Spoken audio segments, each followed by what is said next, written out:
of the Santa Barbara School Board of Education for Tuesday, December 15th, 2009. We will start with the Pledge of Allegiance. Please rise. I pledge allegiance to the flag of the United States of America and to the republic for which it stands, one nation, under God, indivisible, with liberty and justice for all. We do have Spanish translation available. Sandra Trujillo is with us tonight. Would you please introduce yourself? Good evening. Buenas noches, mi nombre es Sandra Trujillo y soy la intérprete para la reunión de esta noche. Si alguien necesita de los servicios, por favor me puede ver. Estoy localizada al fondo del salón. Gracias. Thank you, Ms. Thank you. Trujillo. We do have headsets available for the hearing impaired. You can contact a staff member at the side table if you need one. Introductions, proclamations, presentations, or recognitions. Board, we do have a couple of introductions. We have a presentation and we have a recognition. First of all, I'd like to tell you that I was recently able to attend the Rotary Club of Goleta Teen of the Year Award, and I want to introduce Goleta's Teen of the Year, Hardeep Adhi. Hardeep, why don't you come forward? Hardeep is a senior at Dos Pueblos High School. Hardeep, congratulations again.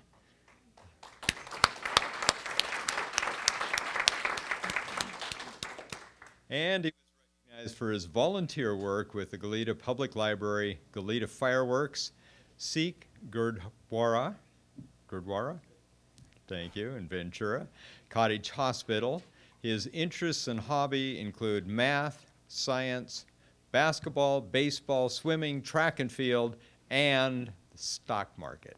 I like that. At school, Hardeep participated in basketball, track and field, Mesa Club, Junior Statesmen of America, Future Scientists and Engineers of America, and Indian Culture. Hardeep, what we don't know is which school you plan to attend and your major. Well, I've applied to Stanford, early decision. Yes? UCLA, UC Berkeley, UC Santa Barbara, UC San Diego, and USC. And I plan on majoring in biomedical engineering. Biomedical engineering. All right. Board, we know that beyond successful students or involved parents, I didn't see your mother with you tonight here. Okay, that was for the ceremony. And please convey our appreciation for their support as well. And let's see, do we have any faculty members? Not from Dos Pueblos tonight, but I have already talked to your principal, of course, and to Scott Gudentuck, your counselor, and thank you for being here tonight. Thank you. And Hardeep, on behalf of the board, you, of course, have been splashed across the media these days, and I know that many of us have been reading about you, and it's deeply impressive everything you've been doing. So many congratulations. All right. Well, we also have a staff member to introduce to the board. On the morning of November 17, early in the morning, 4:30 a.m. in the morning, Cleveland custodian Stan Mize, who lives nearby, heard an alarm that he thought might be coming from the school. Stan, please come forward. Stan immediately left home and headed to campus, and the alarm was indeed on. There was smoke and fire in a 6th grade classroom. Stan called 911. Firefighters were on site within minutes, and the fire was contained, thanks to Stan. By the time staff and students arrived, fire crews and the fire investigator had already departed. Cleveland School was in operation, and through Stan's work, the 30 students in need of a classroom were relocated. And Stan, I believe that you attended Cleveland. I went to Cleveland. And Santa Barbara Junior High and Santa Barbara High School. And we have Mike Vale, principal of Cleveland here. Thank you, Stan, for your quick response.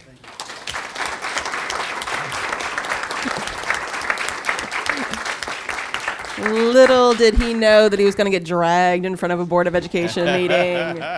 Thank you. I can only hope that, I mean, obviously, we were so lucky in this case that we happened to have a custodian who lived near the school where he worked. But most cases, that's not what's going on. We are not hardwired for most of our schools into That's the right. fire department, so we would need neighbors to come forward when they hear those things. And so thank you so much, and I hope that we'll get the message out to the community that people will step forward if there's a problem. I'm sorry. This is Stan's son is here as well. Oh, Stan's son is here. Oh, Hey, excellent. congratulations. And Mrs. Deacon? Oh, I just wanted to say we better watch out for those smoking fish tanks. Yeah, Who'd have thunk it? yeah. Well, Franklin Elementary School. Franklin Principal Casey Kilgore is here with students who will perform 2 holiday songs for us this evening. Yay. Casey, do you want to announce, or do we just let it happen? It's a long night. All right.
Yay. Thank you, kids.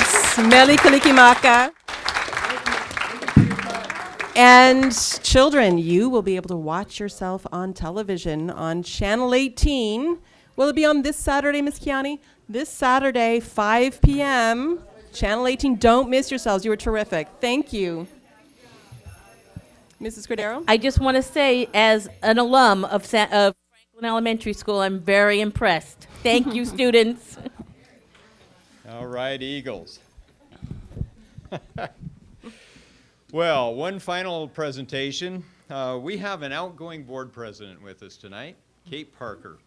Tonight we recognize Kate for her service as board president this past year. When Kate Parker was elected to the Board of Education in November 2006, she identified her top priorities as high achievement for all students. We went back and checked. Oh, my goodness. High achievement for all students, responsible budgets that work toward long-term financial stability, and curricular choices that reflect modern realities in the arts, foreign language, technology, and vocational training.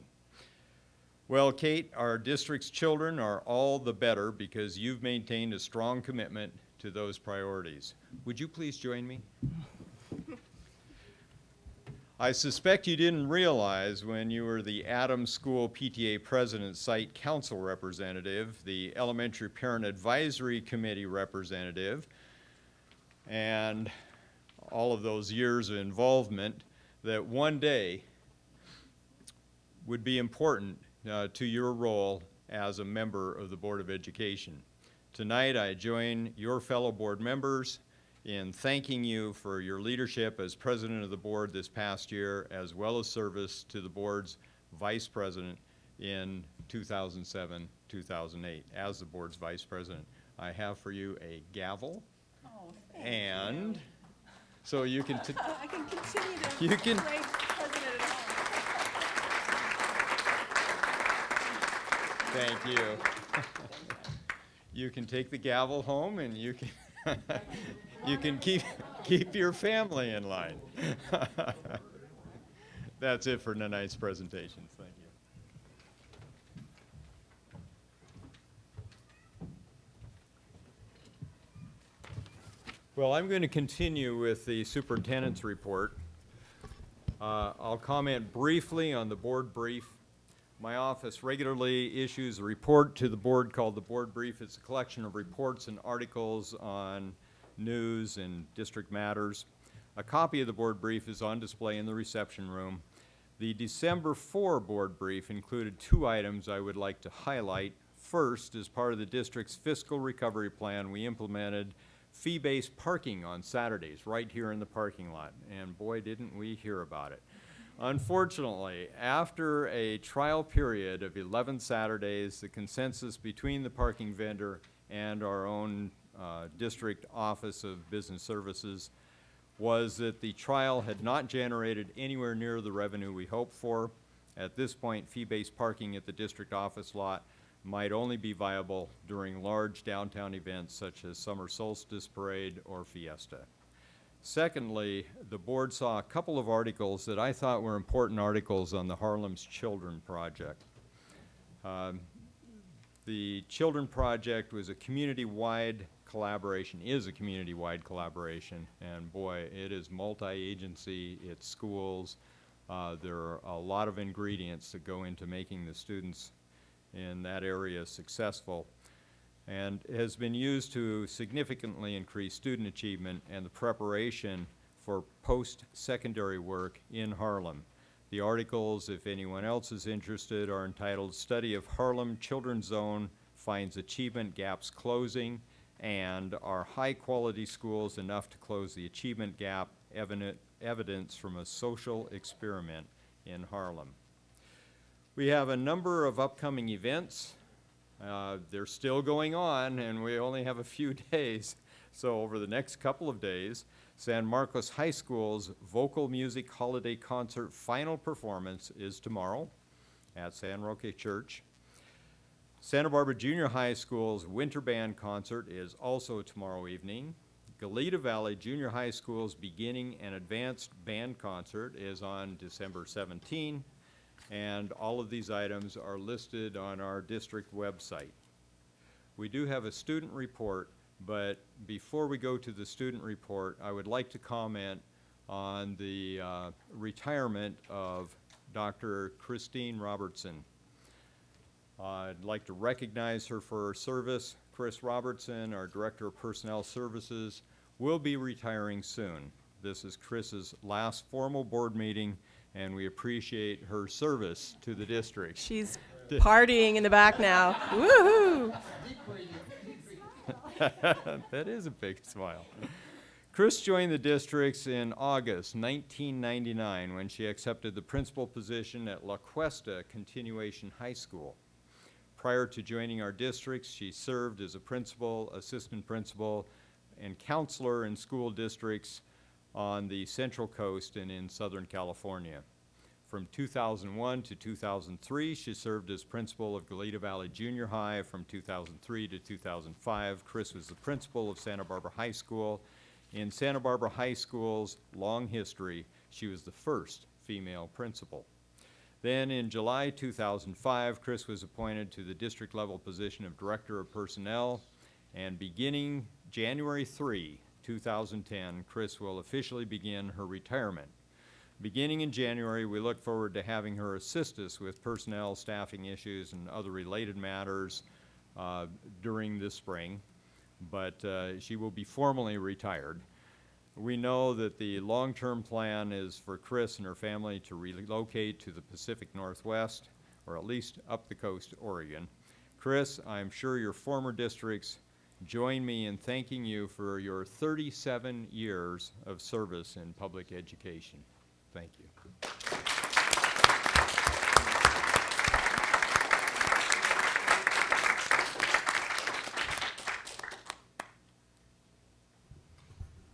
Many congratulations to you. You look so sad, really. That was like the tears of the clown right there, right? You were hiding behind the smile.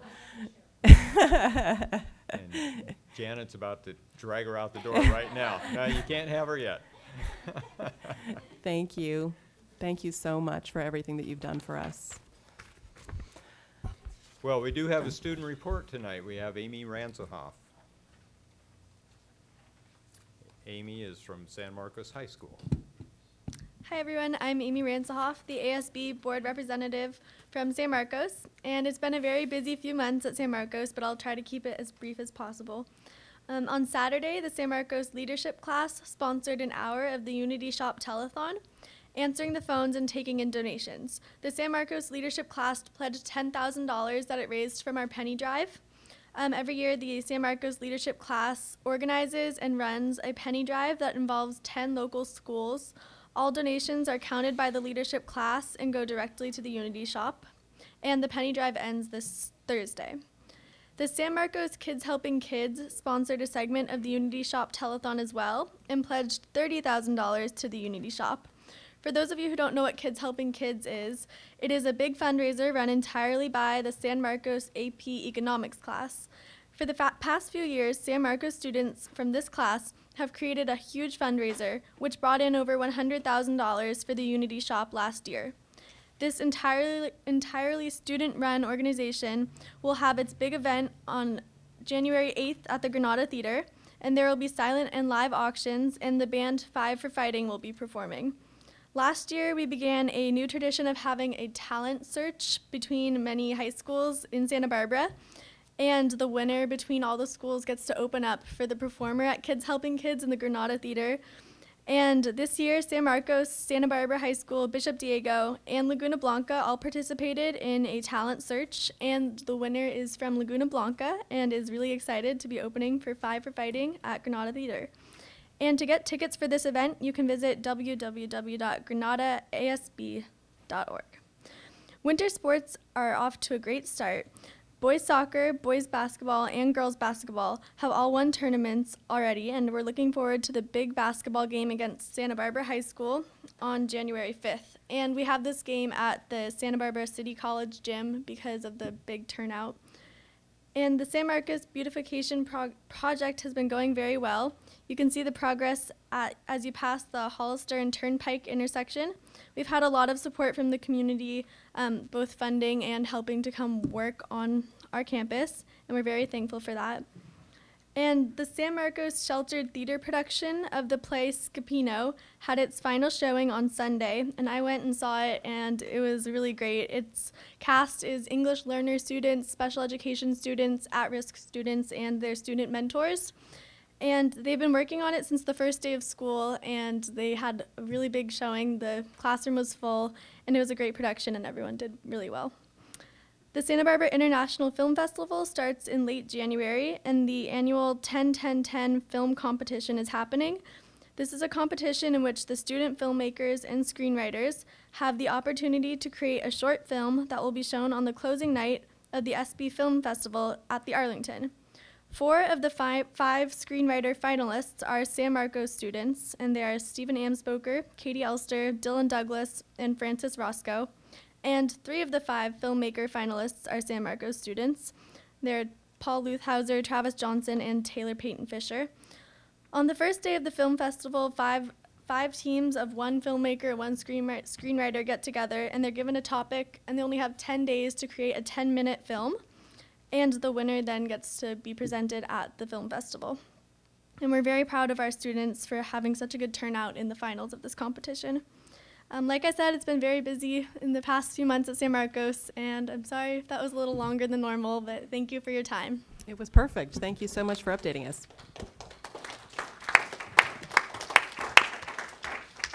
All right, we will move on to item C2, which is announcement of closed session action. There is no action to report out of closed session. C3, public comments. Joan Esposito, followed by Dr. Jonathan Lang, followed by Carolyn Renard.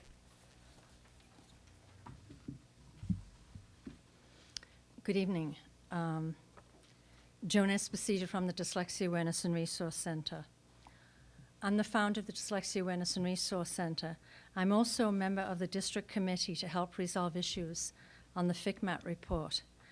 But I have concerns that even after the committee's task is done, the district will not implement the final recommendations. I'm informing the board of this because in 203 and 204, a court order was issued by to the Santa Barbara School District by Judge Janice DeBelfray from the Santa Barbara Superior Court. The court order was a direct result of the Mitchum case, and I've listed the number for you in my presentation. The case involved violations of special education laws by the district, and part of the settlement in the court order was the district was to hold district-wide trainings on disabilities every year in the Diversity Week in February. It has recently come to my attention that after 6 years after the court order, the trainings have not been implemented by district staff. I believe Michael Gonzalez is the contact person for the court-appointed monitor and the attorney. The FCMAT report and the Mitchum case are very similar, and they both involve violations of special ed laws by the district. If the staff of the district office is blatantly ignoring a court order year after year, which was to be implemented by 204, what do you think they will do with the results of the FCMAT report and the work of the committee members? I'm requesting that the board members investigate the long delay in the court-ordered annual disability training. And under the Public Information Act, I'm requesting which, if any, board members have been involved or advised of the monitoring in this case. Have any board members been informed on the ongoing violations of the court settlement, either in closed session or by district personnel responsible for the implementation of the court order?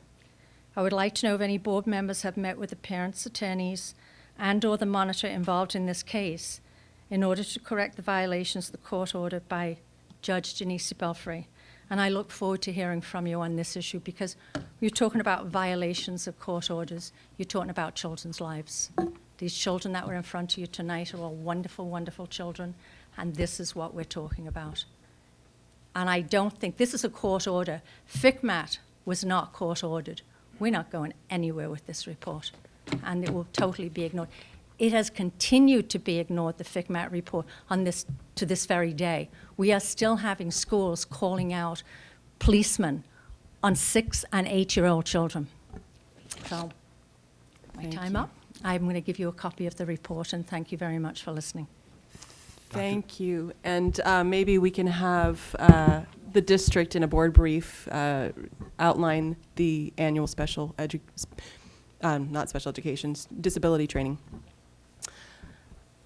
Dr. Jonathan Lang, followed by Carolyn Renard.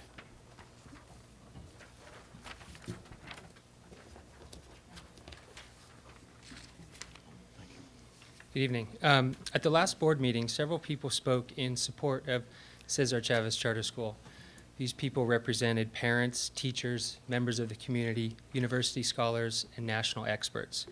In particular, one individual traveled from San Jose to Santa Barbara on her own time, without reimbursement, to present her findings in support of Cesar Chavez Charter School. Unfortunately, due to time constraints, she wasn't properly introduced. So I thought I'd take the honor to read her quick bio so that you, as well as your district staff, would know her qualifications. Dr. Lindholm Leary received her PhD in developmental psychology at UCLA, where she worked at the Spanish-speaking Mental Health Research Center and the Center for Language Education and Research. She is currently a professor of child and adolescent development at San Jose State University, where she has taught for 20 years.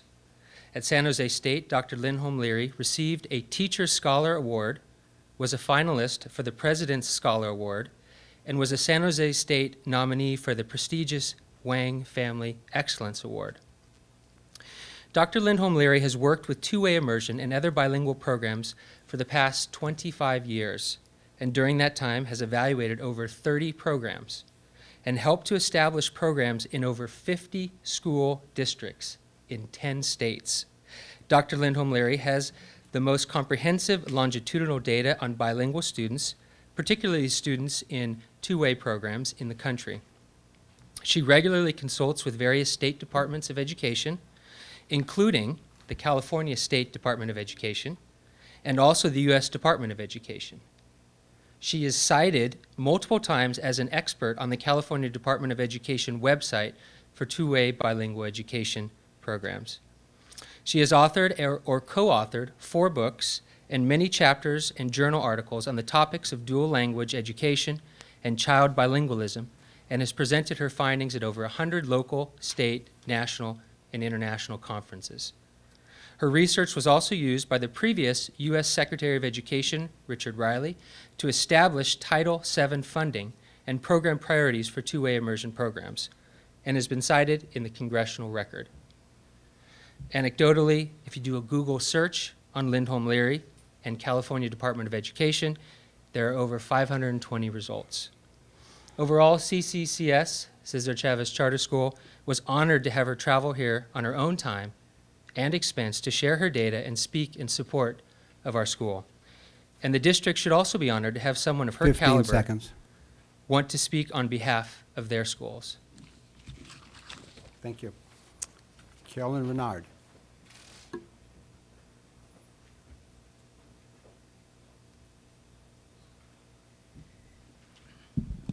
About 2 months ago, I publicly asked this board for help as Mr. Sarvis and Mr. Gonzalez were refusing to provide to me district student discipline policy information.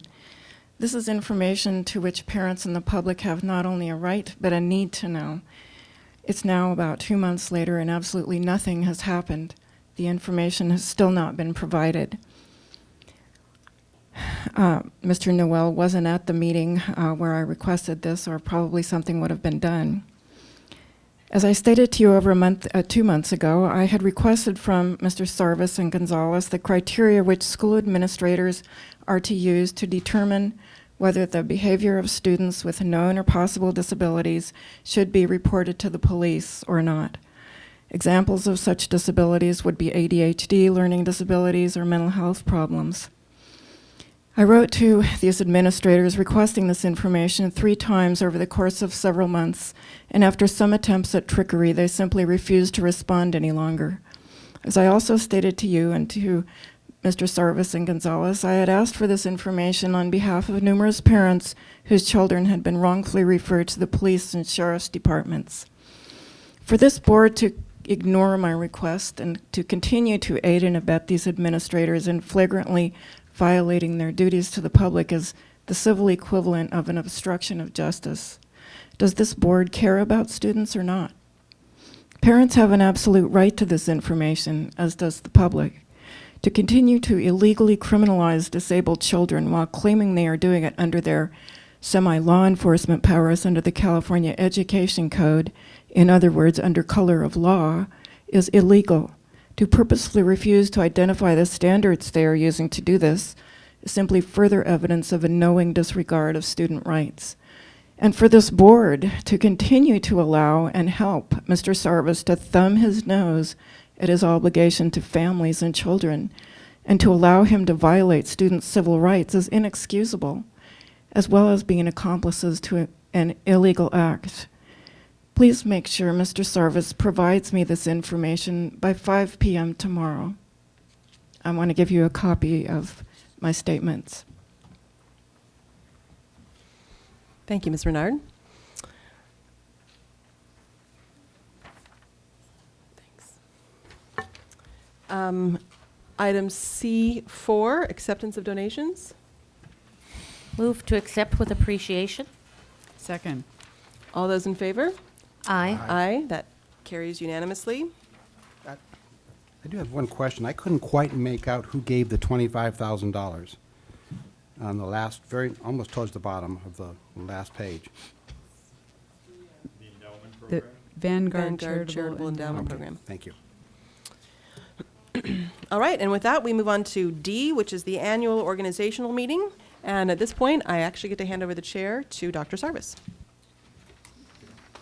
Well, this is our annual organizational meeting. We select new officers for the board, decide on scheduling of meetings, and committee appointments. We start with the election of president, and I will entertain a motion for nomination for president. I move that Ed Herron be the president of the board for the next year. Second. We have a motion and a second. Is there any discussion? Please. Ed? No, I I accept the nomination.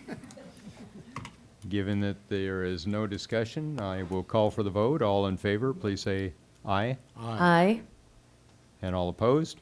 It passes 5-0, and it's time for the ritual changing of the seats here.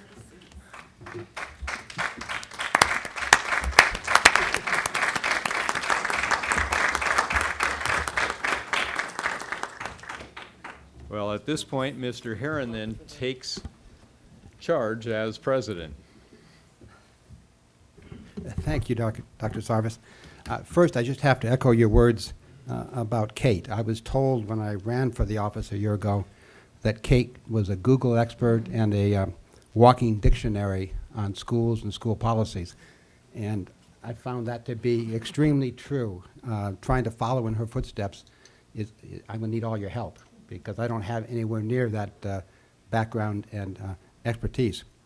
What I did do during the year that a lot of you might have noticed is every time I opened the paper, I was so happy to see good things. And so I made a point of keeping track of the good things. And what I noticed in doing that is they had nothing to do with us. You know, all the good things happen out there because there's things going on at the schools and with the teachers and with the principals and the kids. You heard tonight Amy talking about what's going on at San Marcos. And that's not us. We didn't do that. We create the environment for that to happen. And so the more we can create that environment to make sure that good things happen, the better we will be up here. And I didn't know what I would do with all the articles. So I put them in a binder. And Kate, I'm going to give them to you because it'll remind you of the good things that happened. And I parsed all the bad things out of there. So That's so sweet. Thank so you. you can see all the good things. So if we can continue what Kate has started in creating trust and integrity and trying to make good things happen, then we'll have a successful year from my standpoint. So thank you very much for the honor. we'll see how this goes, how this goes on in through the next year. But I guess the next is the election of a vice president. So, Mrs. Parker? I move to appoint Annette Cordero as vice president. I'll second. Will you accept that? Okay. Any other nominations? All those in favor of Annette Carroll being vice president, say aye. Aye. Opposed? Welcome. Another move. You can just get moving.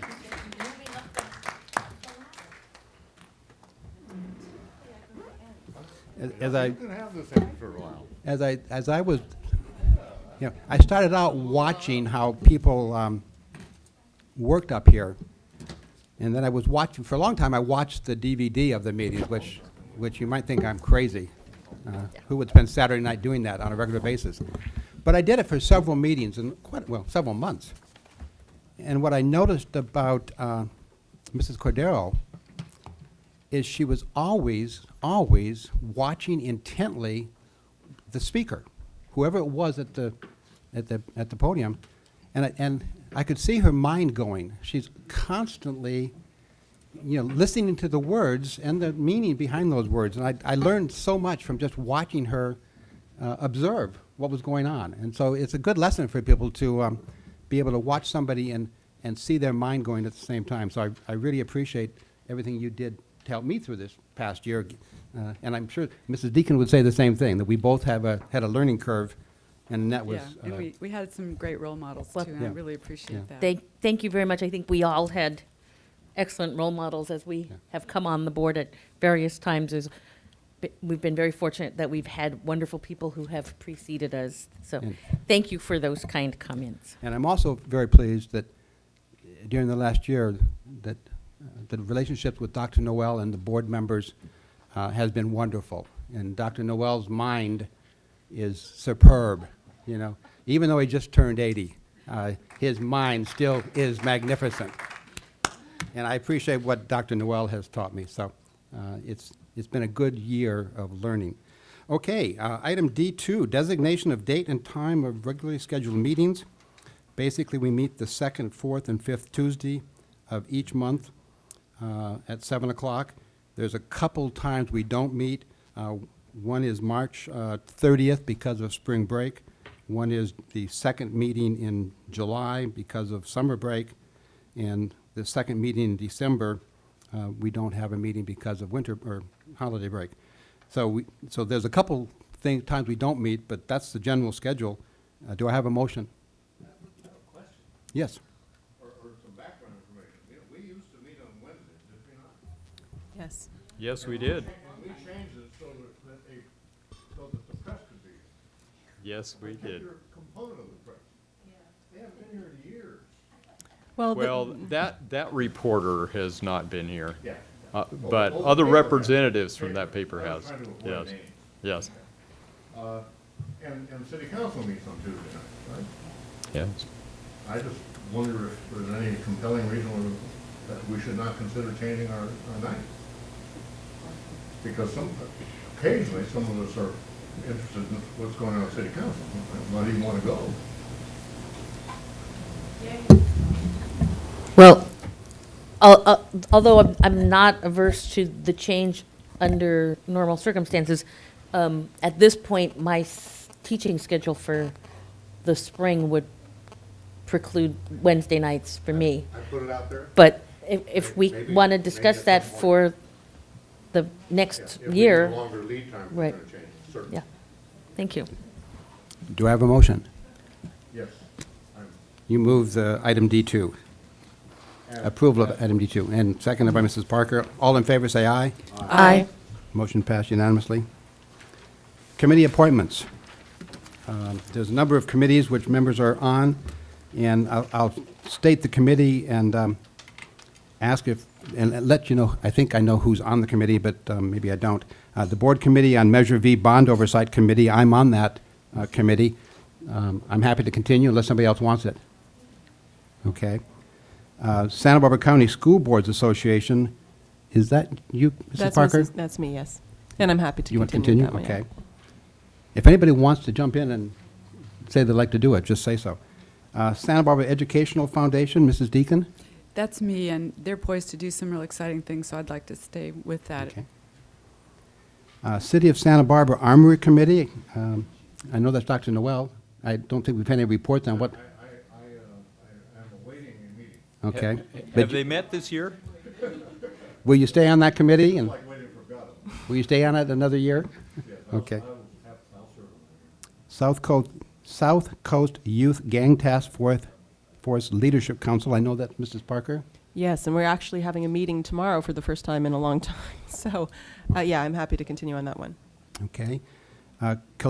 Committee to elect members of the Santa Barbara Committee on School District Organization and alternate.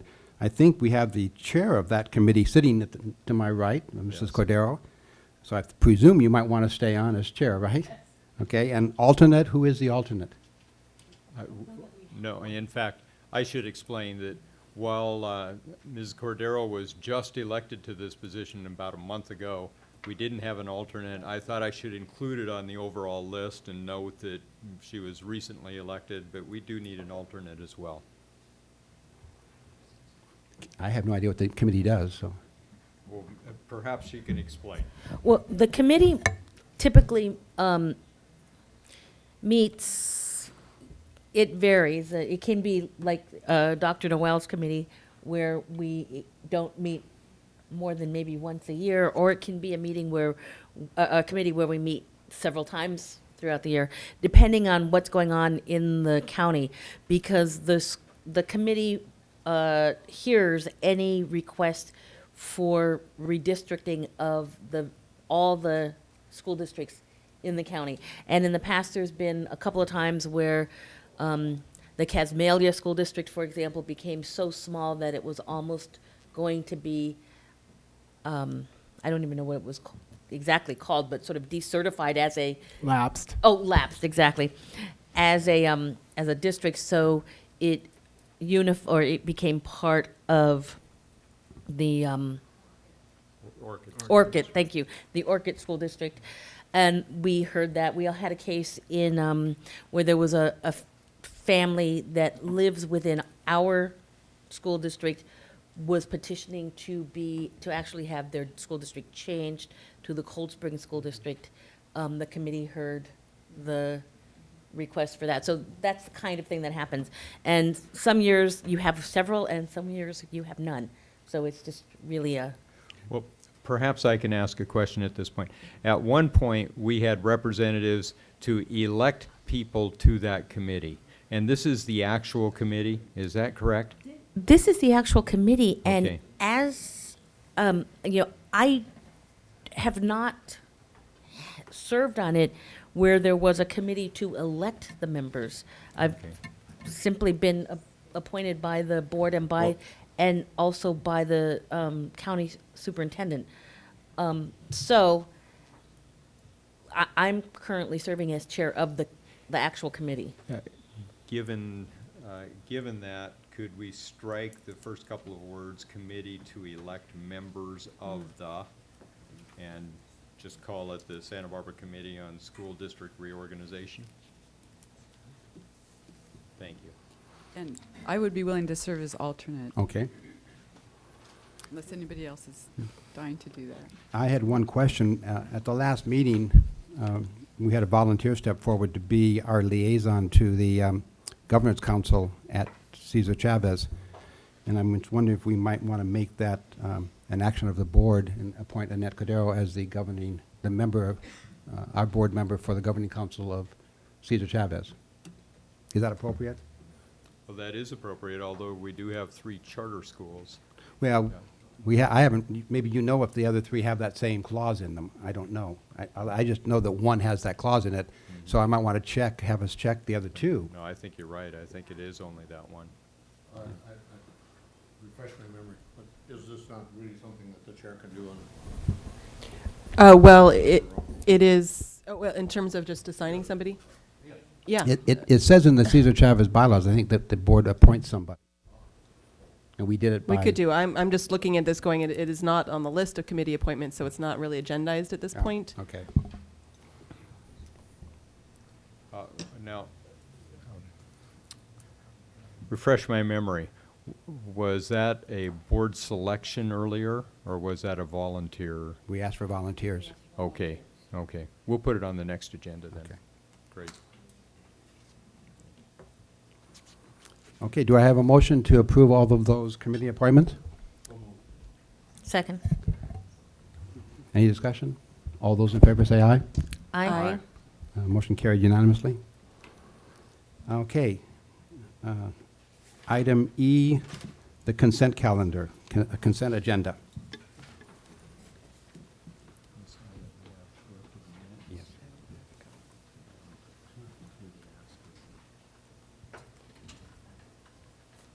Okay, item E13 has been asked to be on the open session, so, right, oh, that's by staff. Okay, any other, Kate, Mrs. Parker? Item to pull, I'd like to pull item E5. And apparently we need to pull item E17 also. And I would also like to request that when you call for the vote, that you vote for E1 separately, since I was not at these minutes, and I'd just like a separate vote on that. And the board will note a revision for the November 3rd minutes under E1. Others? I would like to pull E8 and E9, although the reason I'm pulling E8 is I think we need to vote on F4 before we can vote on E8. Okay. Possibly. Good idea. So E8 and?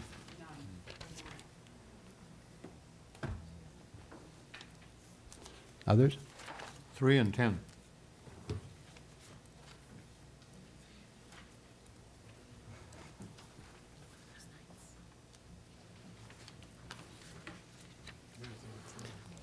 I'd just like to make a comment on E11, the warrant register. There's two rather large amounts to the Fullfoss firm, but it's accumulation of bills dating back to August. So it's not they're not big numbers because of 1 month, they're big numbers because of a lot of bills. Okay, let's take E1 separately. Yes? 11. No, I did not pull it, no. Let's take E1, the approval of the minutes, and do that separately. Move to approve? As amended.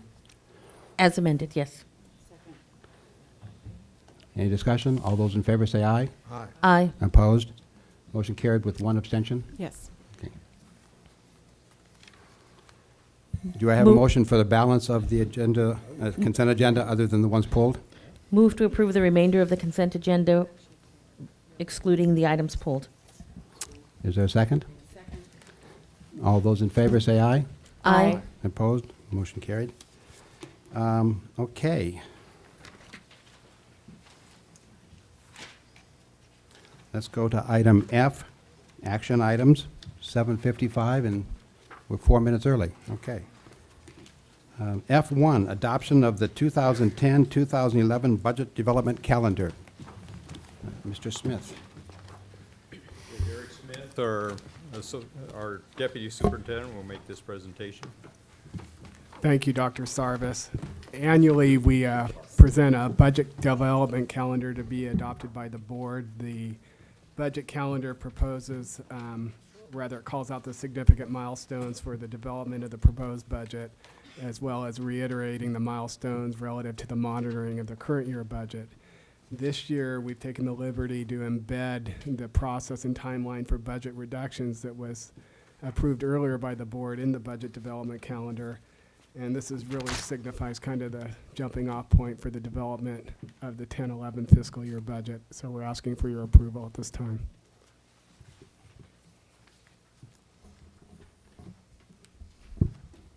Mrs. Deacon, do you have any questions on that? As far as, does that meet some of your thoughts as to the moving it up? It does. I think that's helpful. And I would, unless there's other discussion, I would like to move to approve the calendar. Okay. Second. Second by Mrs. Cordero. Any discussion? All those in favor say aye. Aye. All those opposed? Motion carried unanimously. F2, approval of positive certification of first interim financial report. Well, this is an important interim report on our budget. Eric Smith, again, will make this presentation. Every year, the board is required to submit 2 financial interim reports to the Santa Barbara County Education Office. The first one is basically a snapshot of our financials as of October 31st as projected through year end and must be submitted to the County Education Office by December 15th. The second interim report is a snapshot of our financials through January 31st as projected through year end and must be submitted to the County Education Office by March 15th. In each of these interim reports, the board must make a certification, and that certification is either a positive certification, a qualified certification, or a negative certification. A positive certification means that we can meet our current year and subsequent 2 fiscal year obligations and still maintain a minimum reserve requirement, which in our case is a 3% minimum reserve. Qualified means the same, but it has conditions attached. It basically says we may be able to meet this requirement and we may be able to meet this test. And a negative is just a flat out certification that there's no way in heck that we're going to be able to do it. Generally in the environment, up until last 2 or 3 years, we really couldn't look at a multi-year projection and show significant deficits on the out years without certifying at least a qualified and sometimes even a negative. But given the volatility of what's happening in the state's picture, and given that the board has a positive track record of making significant expenditure reductions over the last couple years when faced with this kind of challenge, we feel very comfortable we can submit a positive certification, even though we're faced with some pretty significant challenges, which I will get into in a minute. So we're going to be recommending positive certification, but before we get to that, I'd like to walk through what's contained in this booklet, and let's start with page 1. As you can see in the combined budget, which is basically all our funds collapsed on page 1, we're looking at about $146 million. That's the total of all funds as of first interim. As we move down that column, you can see we also look at our general fund revenues, transfers, and other sources. And if you look at the difference between income on that page and expenses on page 2, you're seeing a difference of $111 million versus $118 million, and you can see we're starting to have a problem. What prevents us from having a problem this year is that we have a significant fund balance as we've carried for the last couple of years. But as we roll that out, given that the state has an 18.35% deficit on the revenue limit, and remember, even though we're basic aid in the elementary, we've been cut down to that level, it's problematic.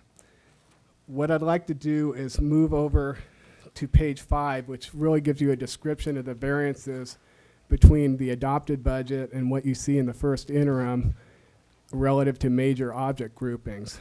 And I'm going to walk through these briefly. In the revenue limit sources, you see there's a significant decrease of almost $1 million in revenue limit sources between the adopted budget and the first interim report. This is mostly due to the elementary district becoming basic aid and also the effect of the $252.83 one-time ADA reduction we took. And I believe we actually took that in November when we adopted the plan. Mr. Smith, is there any chance we can put this on the screen? Because I noticed many people in the audience don't have a copy of this, and maybe they could read along if you can. Okay, thank you.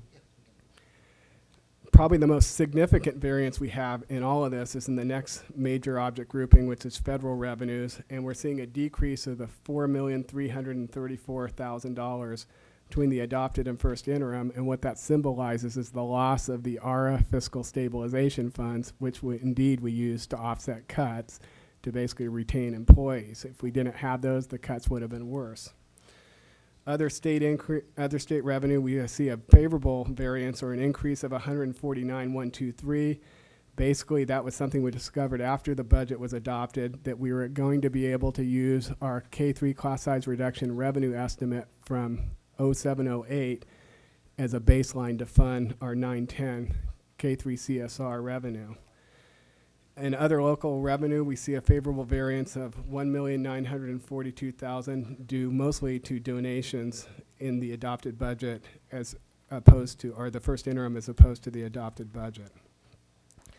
On the flip side, with expenditures for certificated salaries, we see an increase of $1,296,000 due almost entirely due to hiring of additional teaching staff due to higher than anticipated enrollment both in the elementary and in the secondary. We had some additional staffing that was added due to ARA IDEA funds and some of the associated expense from those increased local donations. In classified salaries, we see a decrease of $960,825 in classified salary objects, mostly due to the fact that we had place-held dollars there and we moved them later. We placed them as an offset for the ARA dollars, and I think either board member Deacon or Parker called that out at the adopted budget. Employee benefits expenditures were decreased by $654,000, and for both health and welfare benefits for certificated and classified employees, this is primarily attributed to the benefits attached to those classified positions being used as a placeholder for the ARA IDEA funds above. Books and supplies, we're seeing a significant increase of around $1 million from the adopted budget to the reallocation of categorical funds from a placeholder account to books and supplies accounts, the receipt of additional donations, and the redistribution of our IDEA funds. Other operating expenses increased from the adopted budget by $1,928,000 due to increased settlement costs and increased professional development for READ 180 and IDEA. Capital outlay has a decrease of $359,000 due to the elimination of a placeholder in the routine restricted maintenance account. You probably remember that we used that. We dropped that as part of the budget reductions from routine restricted maintenance account, and we dropped it to the bottom line to increase our fund balance to pay the $250 per ADA. And other outgo increased by $107,000 to show the debt service of payments being made on the Washington Portable Classroom project. And it should be noted that all those variants are combined, unrestricted and restricted, rather than broken out on one side of the ledger or the other. As we move to page 6, this is a graph we customarily provide you with, which is a pie chart that shows you in general how general fund unrestricted and restricted revenues are allocated. As you can see, the largest source of revenue is from revenue limit sources, are in our case revenue limit sources / excess property taxes, because we're dealing with, now we have a common administration district with one district in basic aid and one in revenue limit. So if it could get any more complicated, we were talking about that today. It's getting more complicated by the minute. So we're using prior year revenue limit dollars in the secondary, and we're monitoring what's happening with property taxes in the elementary. So as you see, the revenues from the revenue limit and property taxes basically form the majority of the revenue sources. And it should be noted that the distinction between a revenue limit and a basic aid district is that our excess property taxes, or our property taxes, have increased to a level where they exceed our revenue limit entitlement in the elementary district, and we're allowed to keep those dollars, but with some conditions. And one of those conditions is that just when we became basic aid, the state got this great idea that we were going to start implementing a fair share provision where we're going to take a 5.81% hit on those dollars. And that's incorporated in our multi-year projection. After the revenue limit sources, the largest source of income is other state income, with special ed and K-3 class size reduction being the largest components there. As you move to page 7, we can take a look at our enrollment, how it's tracking versus ADA, and we'll talk about this a little bit more in greater detail when we get to the multi-year projection.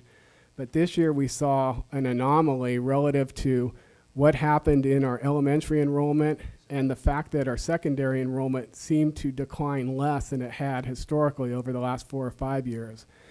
So we've moved on to a modified methodology in terms of how we project enrollment, and I'll talk about that, which kind of smooths things out, because we don't think that, we're unsure of whether this year is a good indicator of next year. However, what we've seen is the last 4 years were not a good indicator of this year. So we're being extra conservative, and we'll talk about that in a little bit greater detail down the road. On page 8, we updated our bar chart relative to the lottery. You can see there's a historical perspective there relative to what districts have received in lottery proceeds, both in unrestricted and restricted or Prop 20 lottery that must be used for instructional materials. Right now, we're looking at $124.25 per ADA for lottery, with 111 of that being allocated to the unrestricted side of the ledger, and with 13.25 of it being allocated to instructional materials. On page 9, we're looking at general fund expenditures by category. The first pie chart shows you general fund expenditures for restricted and unrestricted through the major object groupings, including management, classified, confidential management, benefits, books and supplies, other operating expenses, capital outlay, and other transfers. And the pie chart below shows you unrestricted general fund expenditures, which just focuses in on those same categories, but rather than looking at both unrestricted and restricted combined, just looks at unrestricted. On the next page, which is page 10, we're looking at general fund expenditures by function area. And as you know, SACS allows us to look at functions or groups of activities, and we can look at it that way as well, with the functions being community service, ancillary services, pupil services, instructional services, direct instruction, data processing, board and superintendent, debt service, plant services, general admin, and other transfers out. As we move to page 11, we always look at our local general fund contributions, and what I mean by that is for restricted programs that don't carry enough funding to fully fund a restricted program, we're required to make a local general fund contribution to make that program balance. The biggest ones in almost any district are generally special education and transportation. In our district, it's special education, routine restricted maintenance account, and if you look at it one way, it would be K-3 class size reduction, because that program, although technically unrestricted, is kind of a quasi-unrestricted program because we have to contribute dollars to make it whole. Routine restricted maintenance, as you know, requires us to allocate 3% of our total general fund expenditures there, although we do have the latitude to decrease that through fiscal year 13-14 all the way down to 1%. You can see that for special education, we had a total expense of $19,620,796 this year, with about $7,365,613 being a local general fund contribution to make it balance. That's about 37.55%, which is down from about 46 or 47%. But remember, you have those RIDEA, half of both the elementary and the secondary could be used to reduce the maintenance of effort requirement and reduce your general fund contribution. So it's artificially deflated, and it will swing back up. Mr. Smith, I'm just curious, is that the correct chart for what is described as the following graphic? It says the following graphic illustrates both the cost of operating the program and the amount of reimbursement that districts receive from the state. And then I think it should be termed the differential. okay, and the encroachment should be contribution on the chart itself. Yeah, it could be contribution. We picked that up everywhere else, but we didn't pick it up on the chart. Once again, we're using a Meals for Needy revenue limit transfer to transfer those dollars from the general fund over to the cafeteria fund rather than an interfund transfer. That wouldn't show in this pie chart because it's an interfund transfer between funds. This just shows you the allocation of local general fund contributions within the general fund. You can see a tabular format is on page 12, which would show you both the contributions within the general fund, and will also show you the interfund transfers across funds. As you can see, we have very little assistance to the other funds, and you see those down there: Fund 02, Fund 14, Fund 13, Fund 25, Fund 67. And above that, where you see the resource fund codes, those are actually the programs and the dollar amounts that they're getting contributions from the unrestricted general fund. As you can see, the big ones, K3 CSR at roughly $7 million, state special education at 6.7, and routine restricted maintenance account at 3.4 million. As we move to page 13, this is our net change in the unrestricted ending balance. Obviously, this is a projection. What you see through 8-9 is an actual. 9-10 is our adopted budget. And as we basically look at what our projections show, and what this shows you is that basically whether you're deficit spending or not, whether you're bringing more unrestricted income over expense, or whether your unrestricted expense is greater than your unrestricted income. You've seen charts like this before. We've seen them go the other way too, but based on a snapshot in time, this is what it's looking like to us. When you run that out, if you flip to the second page, you can see. Mr. Herron, if I may have the floor for a moment. Yes. Just a quick question for Mr. Smith. That's a quick snapshot in time, assuming that we do nothing, correct? Yes, that's correct. Okay. And so what you see is 11-12, you've done something. So that's the best way of looking at it. So you're seeing the first part of the story, and I'm showing you a happy ending in 11-12. Similarly, if you look at page 14, what you see here is the effect on the ending balance. Okay, but here's a little bit different, because here we're looking at just being able to meet our 3% in that second subsequent year. As you know, the last 2 years, we've ended up at 8.85 and 8.29. We're at 6.33. You know, if we have something falls out of the sky and helps us, but right now we're not seeing anything like that, and we're projecting a situation more dire than we've seen in the last few years. So in any event, this shows you basically the effect on district reserves and net ending balance from adopted 9-10, showing you 9-10 interim, 10-11 projected, and 11-12 projected. As you know, our 3% minimum's roughly around 3.7 million. We're about here, so it assumes we make the cuts we need to make, but we're just skating by, even with the cuts we need to make.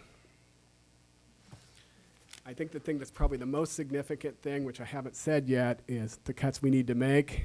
Probably looking at $5 million going into 10-11. At this point, $6 million going into 11-12. Now, I probably should point out that's based on a number of projections, and those assumptions include almost anemic property tax growth, that the revenue limit deficit remains the same or becomes worse. We don't see it recovering probably until fiscal year 13-14 or 14-15, so we think those are the cards we're going to be dealt. It's kind of a gloomy picture. So as we move through the other funds. Mrs. Deacon? Before we leave page 14, can you explain why the parcel tax doesn't show up in the 10-11 and 11-12 projections? Or is that subsumed in that, or? I'd have to ask Meg, is the parcel tax on the projections, did we break those out? I think we're making the assumption that all parcel tax dollars are spent. I believe that's. Is that correct, Meg? Assuming that they're spent the following years. So looking at page 14? Part of it's showing as a reserve for this year. And you're talking about 11-12? Is that what the year you're talking about? If you look at the 10, where we show it as a reserve, then the Oh, yeah, okay, now I see it. Yeah, we had, yeah, you see in the middle, we talked about that, Meg. Yeah. See how we have the middle Yep. where we, yeah, I'll let her explain it. So you want me to? Yeah, go ahead, go ahead. Okay, the reason why that's in there is because the adopted budget, I don't think we had anything allocated. It was all in fund balance. So at the first interim, we allocated it. So there's hardly anything left in fund balance. And as you can see in 11-12, there's nothing. We plan to spend it all. So that is kind of an anomaly there, that it was stuck in fund balance at the beginning of the whole cycle, and then it goes away. As we move through pages 15, 16, 17, these are the other funds. most of the capital facilities funds, you'll see that we're burning down ending balances. One of the issues that we'll have to tackle is the fact that our building funds are oversubscribed and we're running out of dollars relative to our need.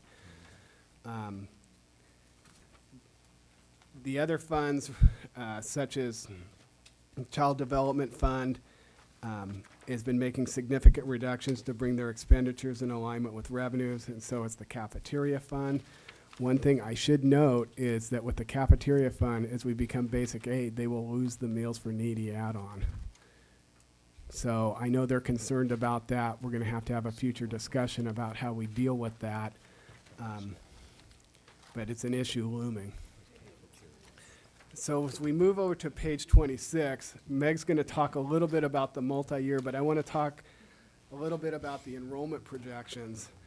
This year we updated our enrollment projections using our modified cohort survival method. Generally we've used a straight cohort survival method, but what we saw is that we did not anticipate the spike in enrollment in the elementary, and we did not anticipate the diminished rate of decline in the secondary. So we used a methodology that FCMAT's using in their Budget Explorer software, which is a weighted cohort survival method, which basically gives the greatest amount of weight to the most current year of enrollment, and then less in the second, and so on and so on. So it has the effect of smoothing out, rather than with a straight cohort survival, the decline or the increase, depending on what the trend is more severe. And one of the things I probably should note is that if you look at on page, I gotta find the right page, 29,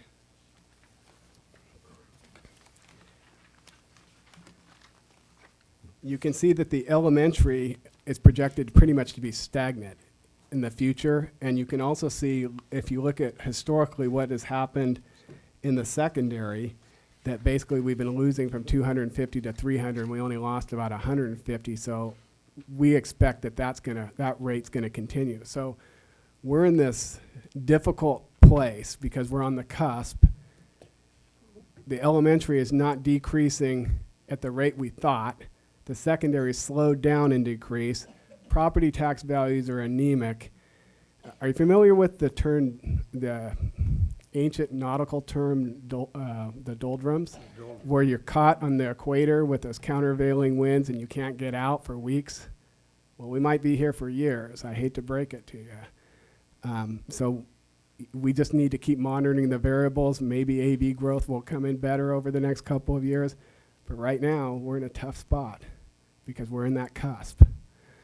So with that, I'm going to turn it over to Meg. Here you go, Meg. Before you do, I know that you talked about fair share at our last presentation when we talked about the response to the state budget. But I had at least one board member who said, you know, I don't know that that's very clear to the rest of the board. Would you please describe that for basic aid districts? Yeah. I'm going to start and let Meg finish up. But basically what has happened over the last couple of years is there's some sentiment among the legislature that basically basic aid districts were getting a free ride when all the revenue limit districts were taking a hit to the revenue limit. So what they devised was what they call a fair share or proportional reduction. And so we take a 5.81% deduction on revenues. Once, is it the first year, Meg, or the second year after becoming basic aid?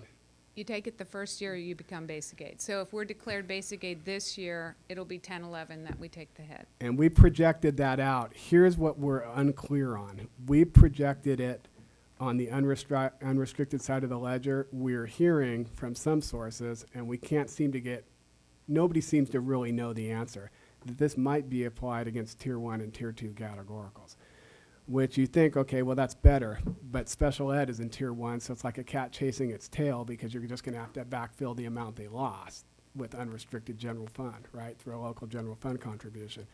So to make something that's already complex more complex, I just said that couldn't happen, but that could potentially happen. I think Board Member Parker had a question. Mr. Aaron? Yes, Mrs. Parker. So the fair share has not been codified at this point. It's not in law. It hasn't. It's in law, but basically how it's going to be implemented is fuzzy. Okay. Mrs. Cordero? So if it were applied to the first and second tier categoricals, would it would then not be applied to the unrestricted? That's correct. Okay. We wouldn't get it twice. No, you wouldn't get Okay. it twice. It's where. Thank goodness. Mrs. Deacon? And the percentages of the property tax revenues, it's the local income that's the 5 point.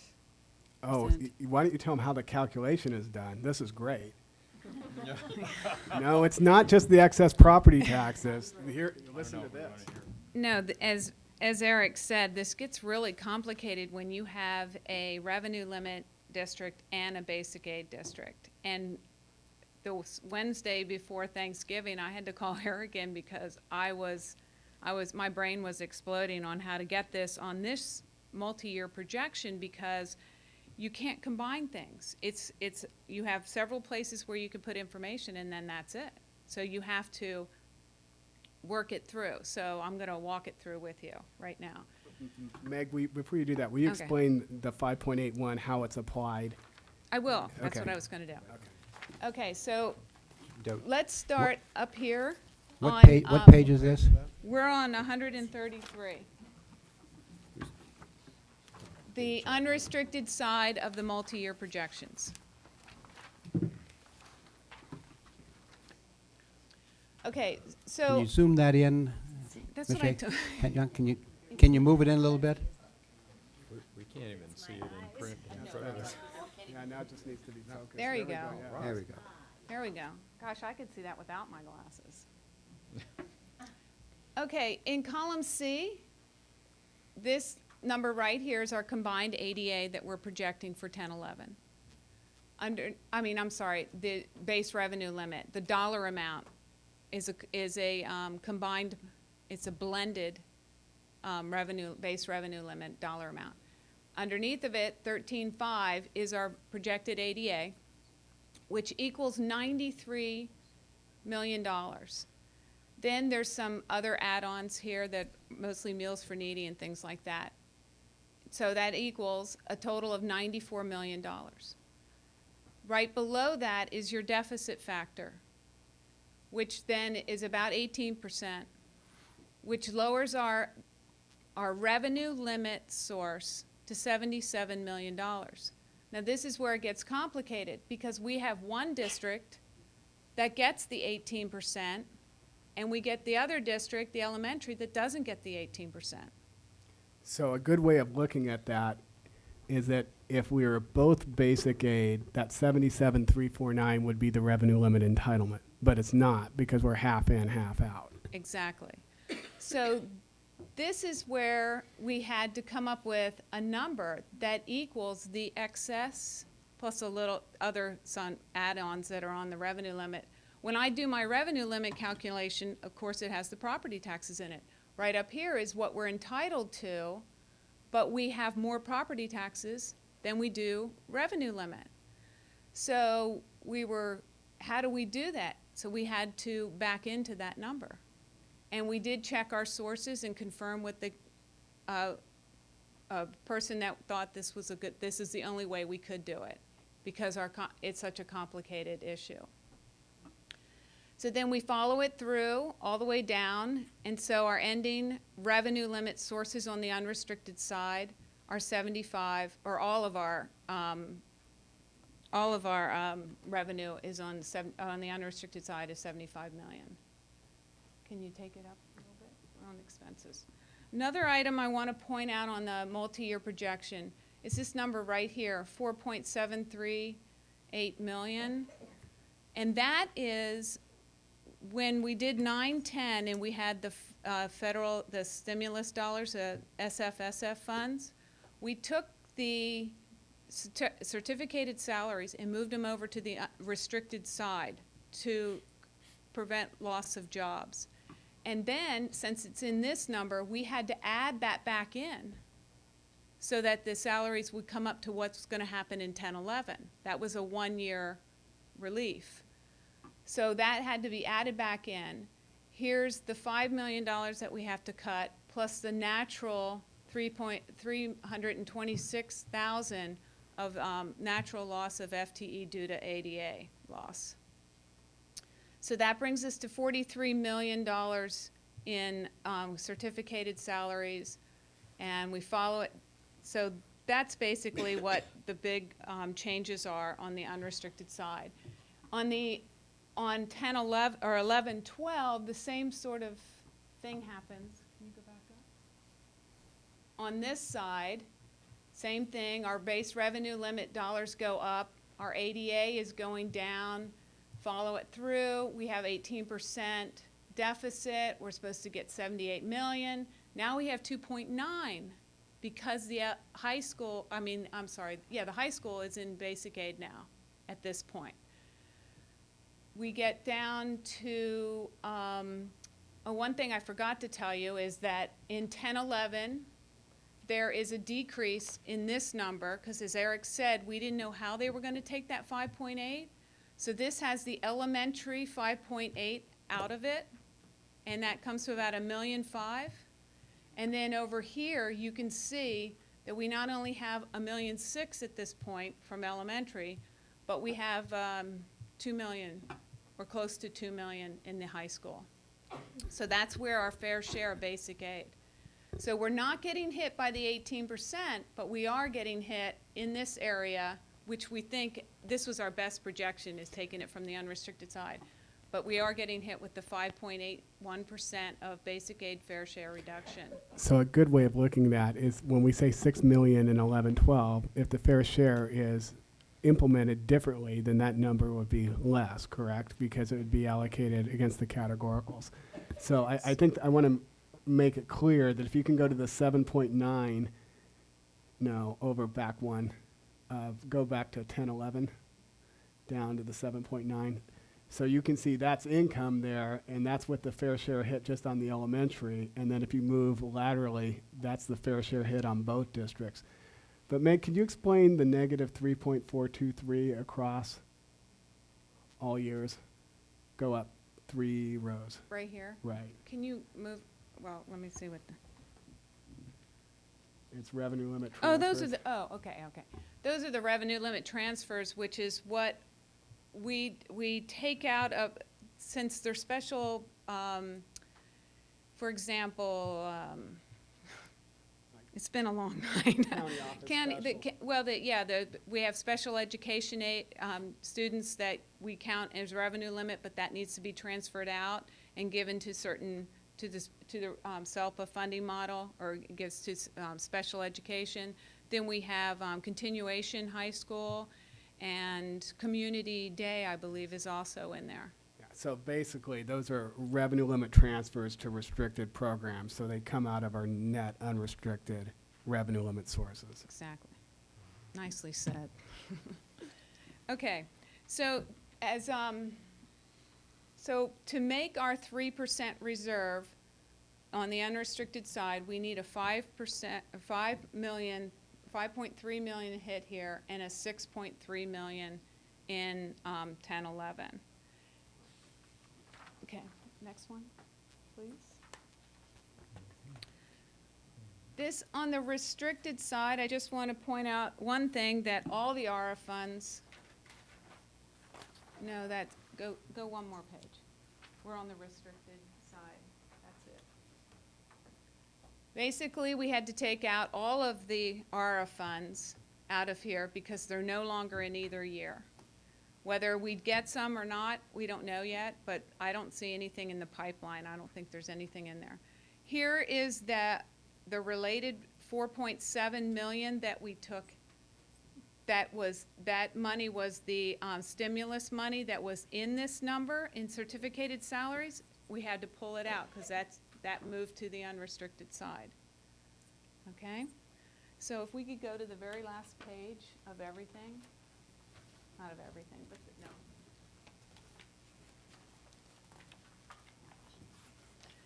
So we're on page 138. You can see that in 9-10, we're going to make our 3% reserve. No problem there. As you can see, in 10-11, we burned down a lot of fund balance and end up with a 3.29. And in 11-12, we're down to 3.6. We're barely making it.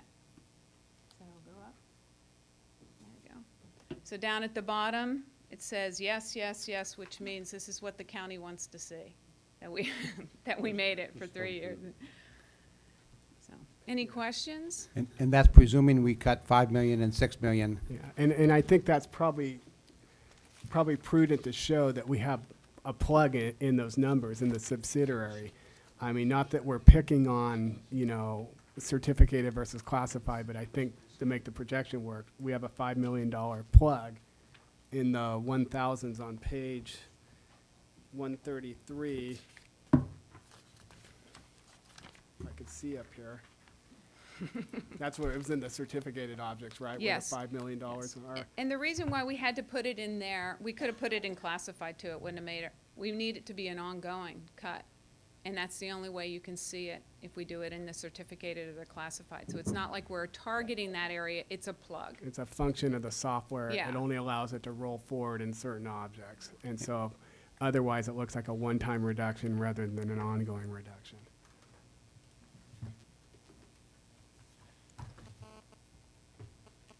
So we have one more graph. Well, we have a question. Oh, I'm sorry. Mrs. Parker? My question about the 5 million and the 6 million, I just want to be really clear, or some clarification. We, with our new budget timeline, early in 2010, are going to be cutting the 5 million. But your simulated 6 million, we don't have to do that until 11-12, or do we have to show what we're going to do in 11-12 ahead of time? Well, I can answer that. We're going to have to show, I mean, remember, your projections in this climate, it's kind of absurd, frankly. But we're going to, you know, we're forced to operate under the rules that are in effect. And so the issue is, we could actually be down to 1% in 10-11, but we got to be back to 3% by 11-12. Who's to say that's not going to change through the legislative process this year? Also, it's a function of what our ending balance ends up being this year. But I think the thing we tried to do, and if you look at our structural deficit, we tried to attack it knowing we can't deal with all of it now, but basically with the idea that we would eliminate it over time. There's other variables that could have an effect too. If our fund balance is bigger, property taxes grow faster. If the 5.81 is in fact allocated against categoricals and not unrestricted, all those things can help us. We're giving you kind of a worst case scenario here. But can you answer? I'm still not really sure. In 2010, the beginning of 2010, are we actually going to be cutting 11 million across 2 years?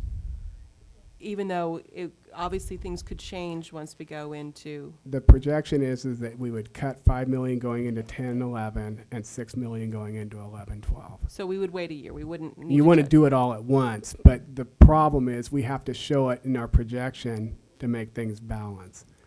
I think what's important here is that we have an established pattern. 2 years ago, we said we needed to reach a certain goal. We met that goal.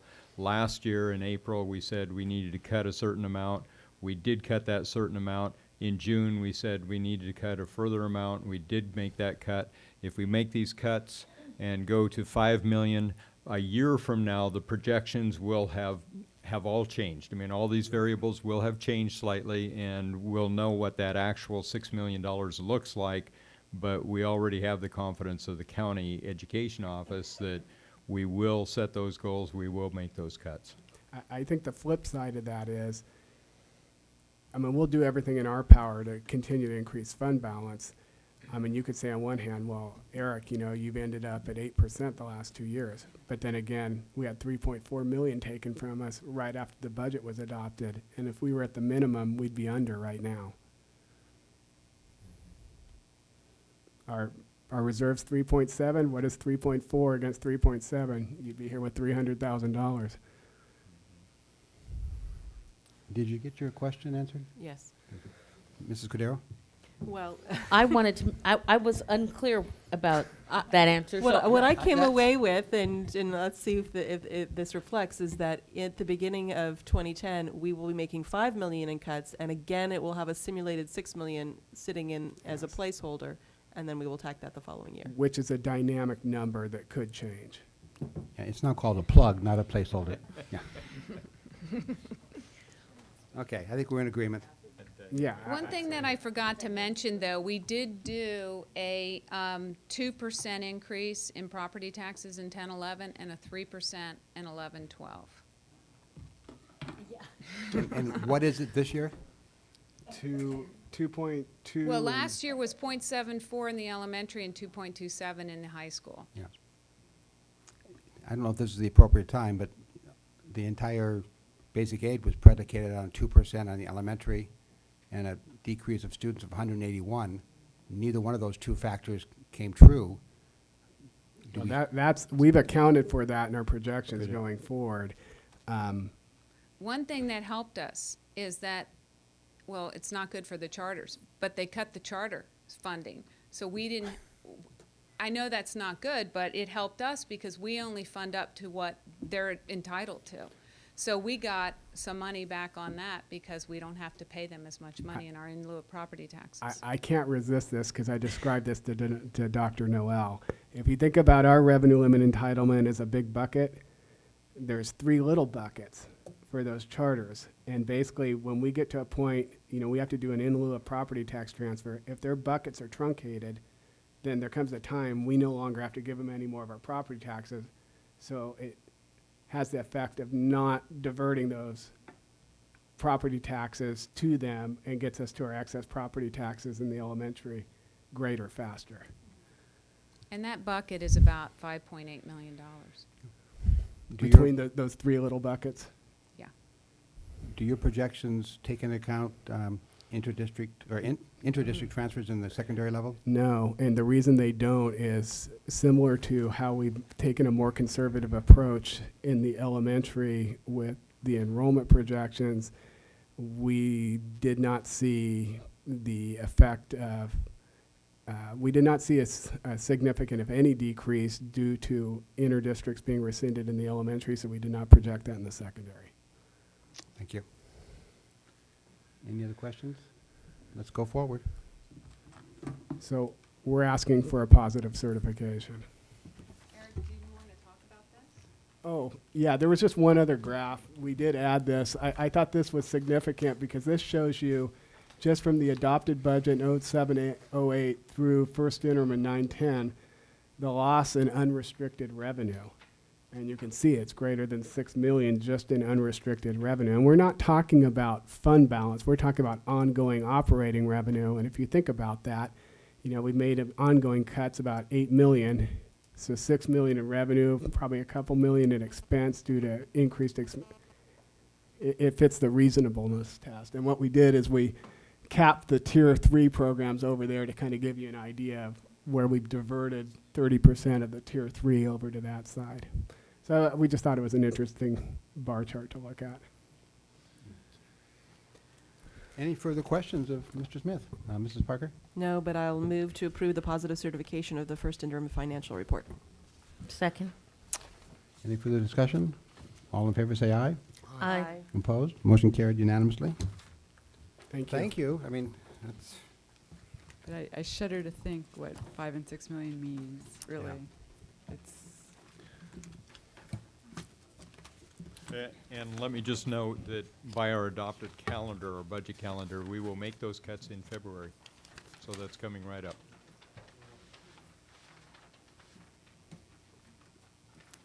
F3, approval of memorandum of understanding with the Dos Pueblos Engineering Academy. Well, you've seen a draft of this before. We're at that point where we're asking you to approve the MOU. Dave, would you like to make any comments on the MOU? Well, go ahead. Thank you, Dr. Sarvis, members of the board. Last time this was brought forward, the board had some questions and suggestions for changes. I just want to briefly go over those. The board did approve a longer expiration date on the MOU. The board asked for some clarity on what the foundation was going to do to help the school achieve their diversity goals. And that information is covered in the cover letter that I wrote. Basically, I didn't make that up. These are words from the foundation, and they're given me by Lars and Sandy, who have been great to work with. I need to say that right off the bat, through the last months, years, to get to the point where we are. The foundation has been fantastic to work with. They're committed to this project. They're committed to diversity. We had some change order clarification. The job description was revamped. The job description was separated from the MOU and is attached behind the MOU. And so really what tonight we're doing is asking for two separate approvals. We're asking you to approve the MOU and approve the job description, but they're not one document. They're two documents with two approvals. And then also, there were some changes to that job description, and it has been reviewed by personnel and the Teachers Association prior to bringing it forward for your review. And I know that Lars and Sandy, I think, want to speak, so I'll sit down for now, let them, I'll turn it back to the president, and if he has questions of me, I'll be glad to answer them now or later after he has other input. Mr. Heron, we do have Sandy Seal and Lars Bildston here representing the foundation. Does the board have any comments, or do you want to hear from the speakers? Yeah, okay. Sandy and Lars?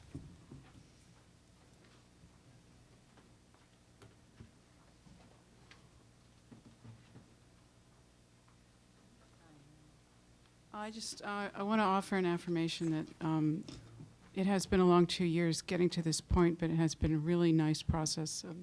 All your people are great to work with, and we appreciate all the cooperation. So thank you. And Lars.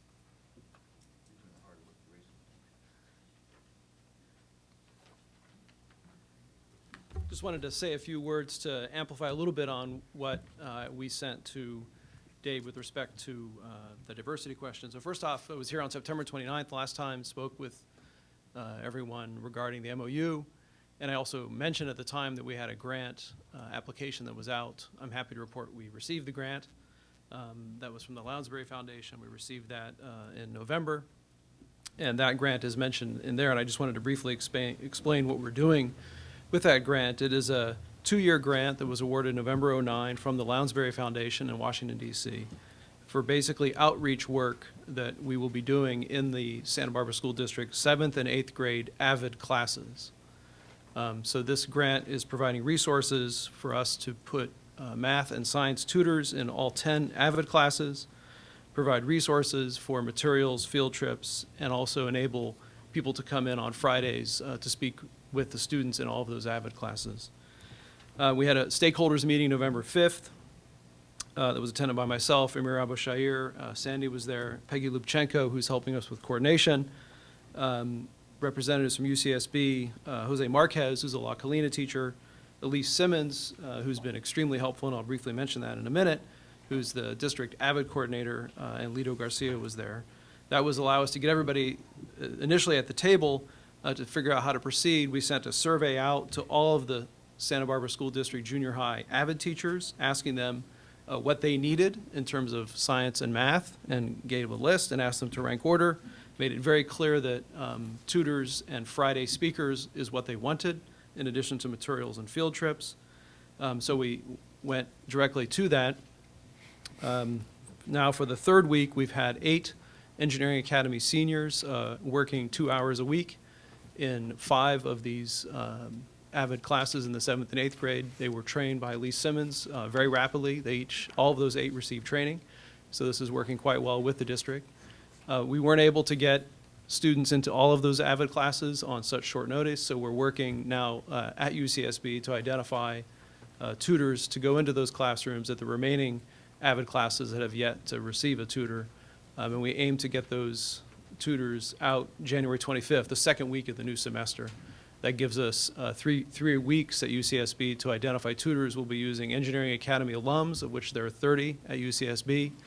Los Ingenieros, which is a student group that we've been interacting with of more Latino-based engineers, and also Daniel Burnham Scholars, which is about 15 at UCSB. Those will be the groups we'll be offering the opportunity to them to go and be tutors in these classrooms. So that's one thing we've been doing to address the questions that we received. I mean, like I said last time, we had the grant out and we got the grant. And so that's where those resources are going. Just to wrap up, roughly speaking, it's going to be about 1,500 hours of contact time per year for 2 years of very excited near peers, not quite peers, near peers, high school seniors from the Engineering Academy plus UCSB students, hopefully freshmen and sophomores if we can convince them to do it at that young age, out there working with the 7th and 8th grade AVID classes to help with math and science in particular, but also to let them know about career options in all of technical fields. Thank you. Yeah. Let's see if there's any questions Yep. to Mrs. Cordero. Well, I just wanted to know, I think I can guess that the tutors would be advocating to the AVID students participation in the Engineering Academy, but I wondered if there was any kind of the goal, I assume, is to, as when we raised it, was to have the academy become more diverse. So I'm wondering if there's a formal process by which the students who interact with the tutors then participate in the academy. So the short answer is that the tutors are helping with math and science education.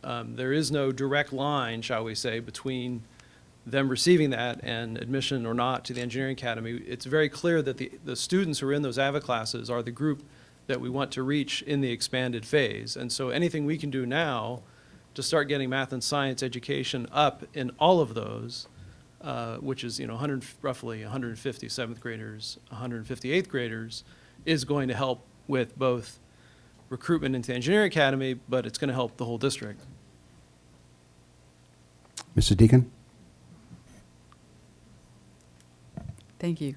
Well, first of all, I'd like to say that going out for this grant really, to me, demonstrated that the Engineering Foundation doesn't want to just build a building, you want to build a program.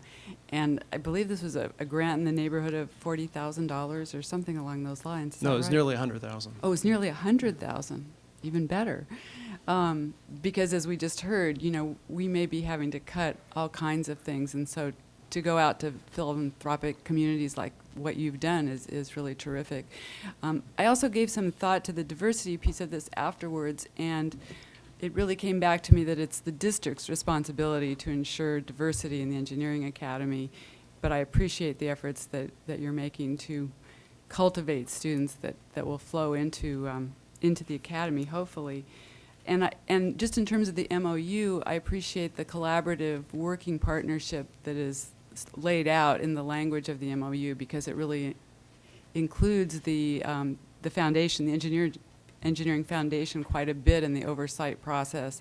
And so I appreciate the collaboration that the district did on their behalf in that regard. So I'm really excited about this whole project and about getting the seniors or the DP engineering students into the high schools and the UCSB students into the high schools as well as you build this program and move forward. So thank you for all of your efforts.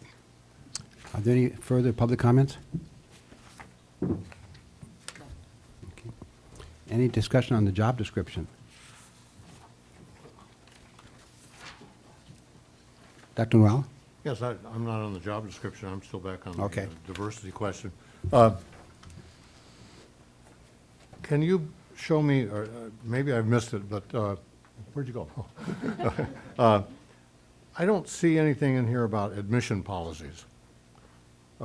It's the foundation, which mission is, we do not do admissions into the Engineering Academy. That is not, the foundation supports the mission of the Engineering Academy, but we do not get engaged in any way in the admissions process, nor the criteria. That is not our domain as the as the funding source for that. We, that's not something we're engaged in. Well, that, So the that admission, help- yeah, so the admission, that's something that's the district's responsibility. Well, that helps a lot, because admission, of course, has a lot to do with diversity. And I felt that, I think I was one who wanted to see a diversity plan. And if I'm hearing you correctly, that wouldn't be your business. And I don't think that having that paragraph in the covering letter, I mean, it doesn't constitute any kind of a commitment. And when I think of a plan, I think of, some diversity goals with some benchmarks, so that it's not just rhetorical, but that, that there's a real effort to try to move in that direction and assess the movement. Mm-hmm. And I don't know whether I'm talking to the right person or not about that, but I find that missing in this academy. I mean, I and, think the academy and the data on the academy right now, the diversity record leaves a lot to be desired. So I think the only, Go, finish your answer, and then. I think the only thing I can say is from the foundation side, I mean, I think I can do no more than explain what we're doing to do everything we can from the foundation side to achieve that goal.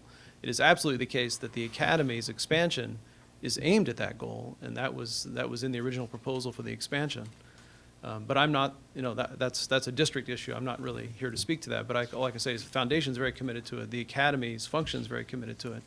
But I can't address your direct question as to where the piece of paper is with specific goals. Mrs. Cordero? Well, I agree that I don't think that should come from the foundation. That's not the foundation's role. But I do think that perhaps we could direct the academy I think to we need- present us with a diversity plan. I think we need to bring back a diversity plan from the academy, not from the foundation, Right. but from the academy. And furthermore, clearly, a job description is separate from a foundation. And if we think diversity is important, that should be an assurance that's in the job description as well. Ensure student diversity, or however you'd like to write it into the job description. That should be part of that responsibility. So when we get to the job description, I would ask you to add that. I had another question. The other part that I need some clarification on has to do with the operational components. Well, I don't know who to ask the I can questions answer. to Yeah, anymore. I can try. Dave can try. But this is the occasion, and you're there. Yes, that's fine. Okay. So I have these images of, the foundation's commitment to provide operating funds, so that this does not become a burden on the district. And of course, there are issues of equity between the other schools and so on involved in that. But what I'm missing is some sense of the mechanism, whether or not the foundation, every year there's an operating budget one presumably could project for the engineering academy. Yes. Is the district going to front that money and then be paid back by the foundation? No. Or is there going to be an endowment that will simply have money there, or will there be a bill? Oh, we've been paying the operating budget for 3 years now. Pardon me? We've paid the operating budget now for 3 years in the academy, and it's just direct. But please understand, I'm not No, I know, taking you to I know, and task I'm for anything. explaining, I'm just I'm looking explaining, at a yeah. structure here that, Yeah. and looking ahead several years, and what if the money dries up, Yeah. falls short?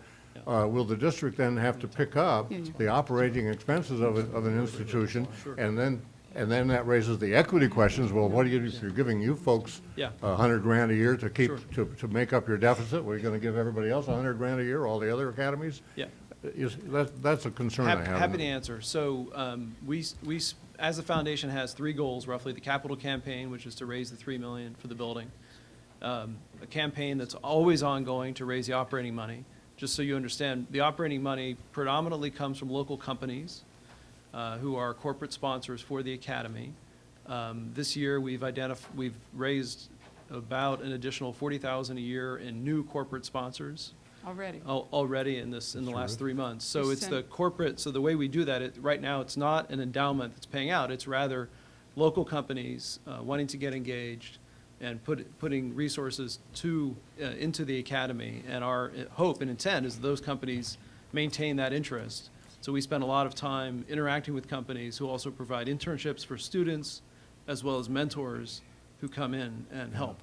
Do you have any plan or vision of an endowment that would We always- ultimately yeah. build that Yes. in automatic? Well, but Well, you've no, always got a trade-off. Will I take the 40 grand this year and build an endowment with it, or will I spend it? Well, I'll give you a sense of the numbers. The operating budget last year was $110,000, and we raised 114. So, you know, we want to yes, we have a plan to build an endowment through donations and through these corporate partnerships. I sent out 2 grant applications in the last 24 hours to 2 new corporations that are going to become partners. And that would be an extra $30,000. So we have proposals out there that are actually quite large for this. So I'm comfortable with what you've said, and I'm comfortable with it in the short term. It's just, I'm addressing. Let me address the short term versus the long term. Our experience is that companies want to give on a yearly basis. They're very reluctant to give to capital campaigns. And so they're a very natural, actually, partner with the academy, with the district, on the year-to-year operations. It's something they feel strongly about. And so as long as that's going well, and everybody's aware of the economy, we've done all this in the last year. You could argue that maybe this wasn't the easiest year to raise money, but we've done it. Yeah. So I feel pretty comfortable going forward that with the expanded academy, where we will have expanded expenses, that we will be able to meet those expanded expenses. That's the responsibility we've taken on the foundation side.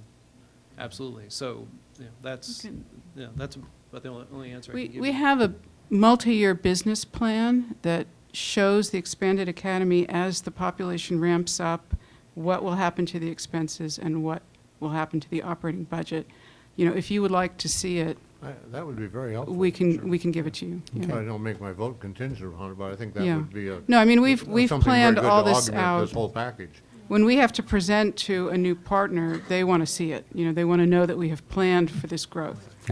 Anytime there's a program that's long-term, we have to worry about, is that funding stream Right. going to continue on? And as you well know, a lot of people donate 1, 2, 3, 4 years and then say, well, we want to support something else this next year. And so Yeah. you have a long-term. And, you know, we don't tap our families like the other academies, so there's Say that other- again? We don't charge the families who are members. We don't seek contributions We from the don't, families. yeah, there's no, Is that a matter of policy or practice? for now, yes. Is that a written policy? The way the academy is operating today is the travel the students do as seniors during the robotics. The request is made to the parents to pay for that travel as it's done for athletics and bands Yes. and other Right. things. That is the. But there's no annual letter asking for a No. couple $1,000s from each family? No. I commend you for that. Thank you. And also with the travel expenses. I'm go farther, and you stand out in contrast to some other academies, Right. which That's right. effectively price at-risk kids out of attendance. And with the seniors who travel, if there are families who can't afford it, we offer scholarships, the foundation. Further questions? Oh, I had one question. Will there be possibly, maybe when the economy is more healthy, career technical money that might come to the academy? Because we know that there's an expectation that there'll be a career technical component, possibly. You know, I got would facilities, hesitate to say what the state would offer up. At this point, it's part of the pathway, of course, but the career technical money is pretty dry, and it's not increasing. But at the state level, there's a huge impetus to add more of that if money were to become available. I mean, that's really the direction for high schools. So this would be well positioned. Absolutely. To capitalize on that when there's money. Exactly. Do we want to have a motion on this memorandum and then tackle the job description next? Do I have a motion? I'd like to go ahead and move, we approve the memorandum of understanding with the Dos Pueblos Second. Engineering Academy Foundation. Seconded by Dr. Noel. Any discussion? All in favor, say aye. Aye. Aye. Thank you. Motion carried unanimously. Okay, how about the job description? Move to approve the job description as a separate action. Mr. Herron? Mrs. Parker? I would like to offer a new sentence to go in before we possibly get a second on this. And that is on page 2, in the second bulleted paragraph down, where it talks about the admissions criteria and creating an admissions process. That there's a sentence that ends with, it corresponds with interested students and parents, schedules interviews at junior high schools and at DPHS campus.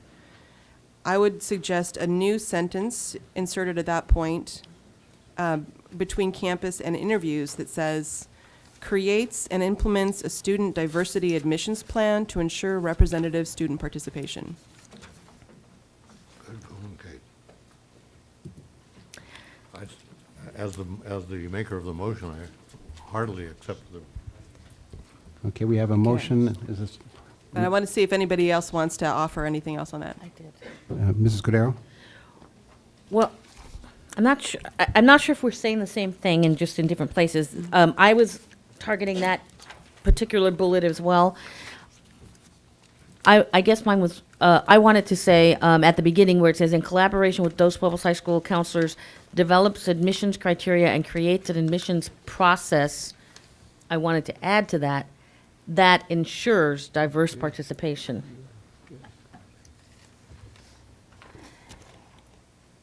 I also thought that on page 1, under administration, in the 4th bullet, where it says presents on all matters related to the DPEA to the Santa Barbara School Board as needed, such as to gain approval for blah, blah, blah, to inform board members about the status of the program, to answer specific questions that the school board needs information about regarding decisions they need to make, and to provide a diversity plan. I'm actually not sure that fits there, but. I'm wondering whether maybe this is premature then, if we're going to be getting a plan, that then this could reference the plan and therefore keep this short and to the point, but and then the plan could be as specific and inclusive as we want to make it. In which case, I withdraw my motion and suggest that we hold this over and make it part of, or include it at the same time as we're looking at the diversity plan. Have the job description fit the diversity plan? Or go with the diversity plan? That'd be that they cross-reference one another. Is there any urgency on this plan for the director? Am I allowed to address? Yeah, go ahead. We feel very strongly that the foundation has to know what the job of the director is. We work very closely with the director of the Engineering Academy. It's our main point of contact for the foundation. We're happy to have them be separate items, but until it's clear what the job description is, we are handicapped in our ability to communicate with donors with respect to what that job is. So it's very important to us that we know what the job description is. I think, if I may comment, I think the notion that Member Cordero mentioned in the second bullet to say to ensure diversity, I hope somebody captured it, it was well said. To me is the way to start that process forward, is to ask that there be a diversity plan at this time and hold everything hostage is a choice you're free to make. But I think to us, we'd prefer that you go ahead and put language into this that you're comfortable with, but to demand that there be an approved diversity plan, I don't know what that means. I don't know how long that takes, but all I can say is it's been 2.5 months since we were last here. Yeah. And this is a time in our process where we need clarity. So I would support the notion. Thank you. Yeah. Dr. Noel, you offered to remove your motion, did you? Or is it still on the table? I wanted to, let's assume it's still on the table. Okay. Mrs. Deacon? Part of my comment had to do with I think I know what you mean by ensure, but that could mean reflective of the student demographic next year. And I'm thinking that probably is too demanding, and so then I think, well, what kind of a timeline are we talking about? And that's then I thought, this is going beyond what we can do immediately. But if you want ensure in there, I mean, ensure that it reflects the demographics of the school population. I'm quite comfortable with that. When? My language just said that ensures diverse participation. Yeah. Which is probably, I mean, a little bit less Yes, you're right. stringent. You're comfortable with that? Well, I'm comfortable with that for the time being, That's- until we see the diversity That's- plan. And or- Ms. or- Parker, or- in your, I know you want to comment. Would you restate your addition, please? All right, my addition was, in that second bullet paragraph, it said, so part of this person's job description would be creates and implements a student diversity admissions plan to ensure representative student participation. And I guess my only concern is that if we put in something a little watered down now, then it could be years. You know, I don't know what our responsibilities would be in terms of changing the job description and negotiating a change in the job description. Well, can we accept Mrs. Parker's addition of her sentence along with your addition in the top of page 2 in the motion, and let's go from there. If those two can, do we have agreement? One sec. Can we get those in the motion? Dr. Noel, do you mind? Dr. Noel? Well, I need to have them put it together in a sentence. I withdraw it, let them make the motion, because they're articulating this and I'm not. We're just talking about two sentences, or two things. Mrs. Deacon. Well, I support adding both sentences, because I think one is more of a philosophical statement and the other is more a measurable outcome. And I like and we know we can't create a plan overnight, and I don't want to hold this hostage to a plan that has yet to be developed, and we want to spend a lot of time making a great plan. So I would support going with both statements. I wonder if we want to add the notion of monitoring to creating and implementing, because once we've created and implemented it over time, we want to monitor it as well. So that would be my only additional wording recommendation. And where was that? Creates, implements, and monitors a student diversity admissions plan. So we have a motion. We don't have a motion Will somebody yet. make a motion to approve the I job will description? make a motion to approve the job description as revised. I do think we have public comment on this, Okay. so. Oh, okay. Do we have? Now we do. Oh. Okay, but before the motion's made, let's hear public comment. Okay. Mr. Wheeler. Lane Wheeler? Thank you, Lane Wheeler, Santa Barbara Teacher Association. I'll just pose a question to you to answer. But I'm working with Dr. Robertson on this job description, and I appreciate her efforts in making sure both the MOU and the job description answer the questions that SBTA raised about it. Her work has been exquisite on this. I would just like to make sure that we are clear on the need for the director's position, because in lieu of what Mr. Smith has just reported in terms of cuts for the next 2 years, I'm not sure that our district can absorb another position as a credentialed teacher filling this director's position prior to the issuance of dollars for support from the foundation to that position. It just seems like we're getting the cart before the horse on that one, given $11 million in cuts over the next 2 years, and SBTA always saying, let's try to make those cuts as far from the classroom as we can. A director's position, while it may be important to the program, is certainly not the way this one's written.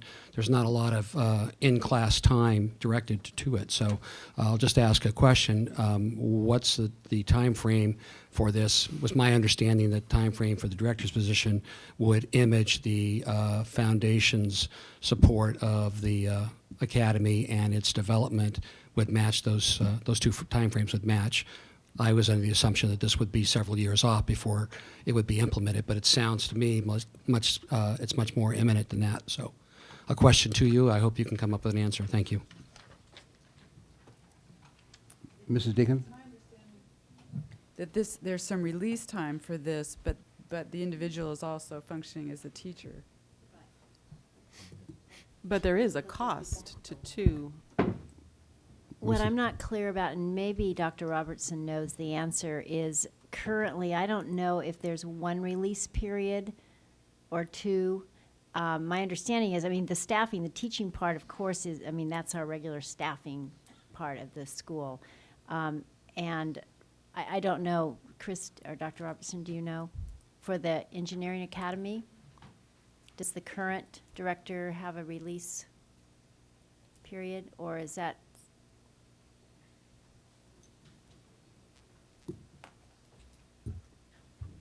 To my knowledge, the way it's built in right now is there's actually 2 periods of release, and then he does an after-school component of the program. So he's supposed to be teaching for and has a planning period for his teaching and then a planning period for the robotics program. So the planning period would be his regular planning period, and then so there's one release that is separate, that's different, and that's a general fund staffing? That's out of Dos Pueblos funding, yes. Now, that's typical of academies, unless it's a partnership academy, which requires 2 release periods. So we do the same thing for health and other academies. And what we require of the foundation is if there are additional release periods, then the foundation would pay for that. And that's, of course, the interest here on the part of the foundation for seeing that this job description goes through and having a hand in the job description. Mrs. Parker? Well, I guess my question on that is, do the sites pay for their directors out of site categoricals?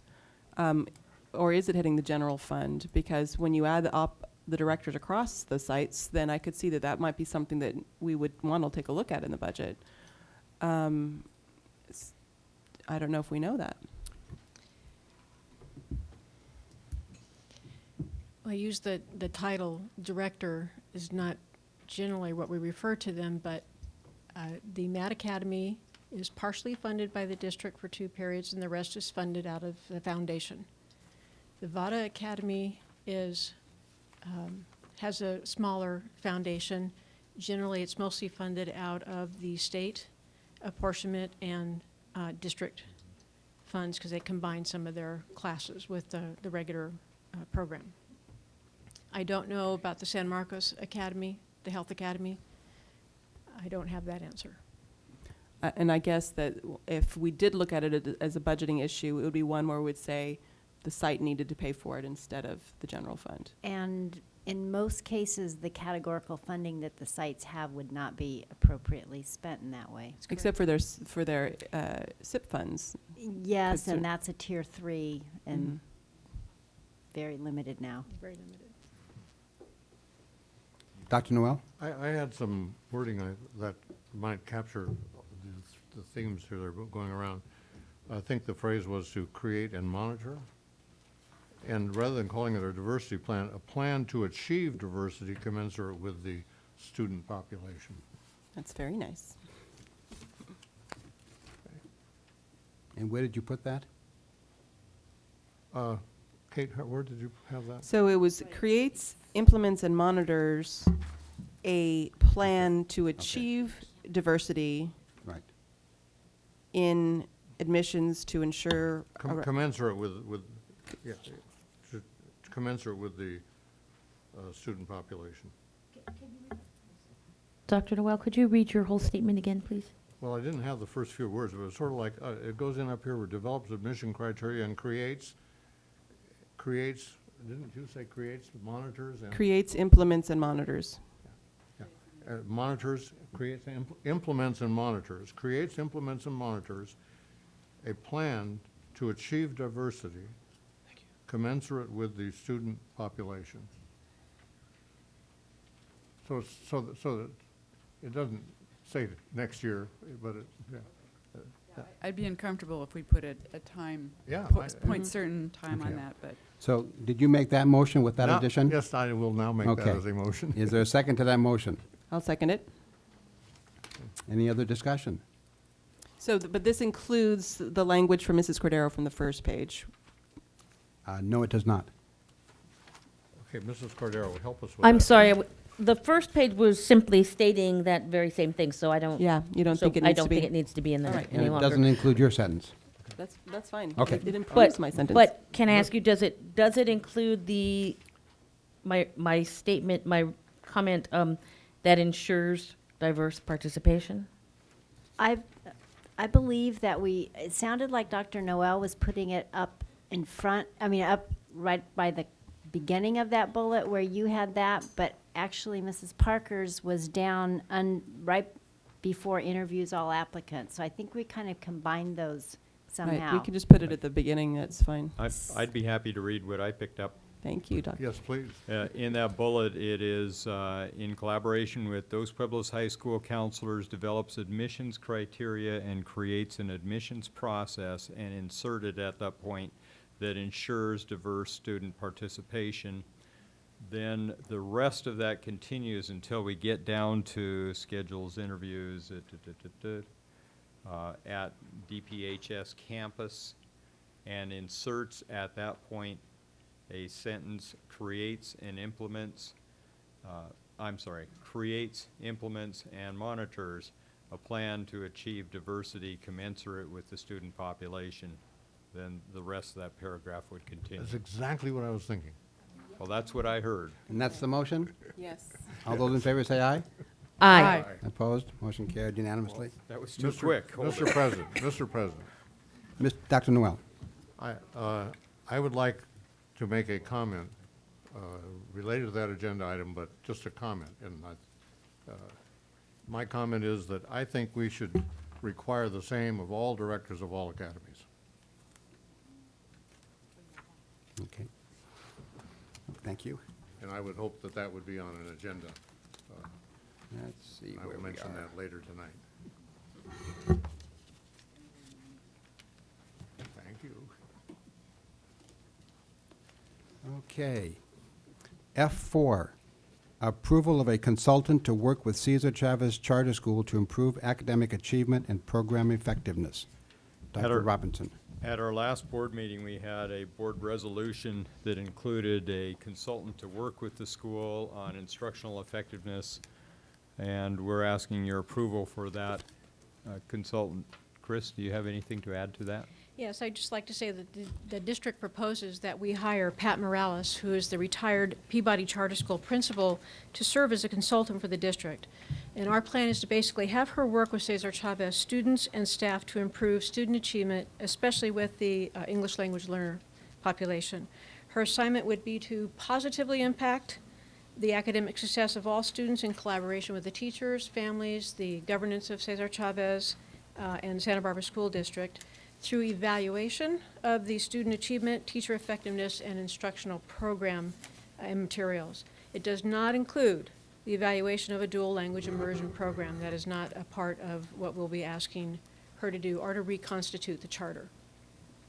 Ms. Morales, in background, has worked with Peabody Charter School, formerly as principal and founder of Peabody Charter, which included a dual language program.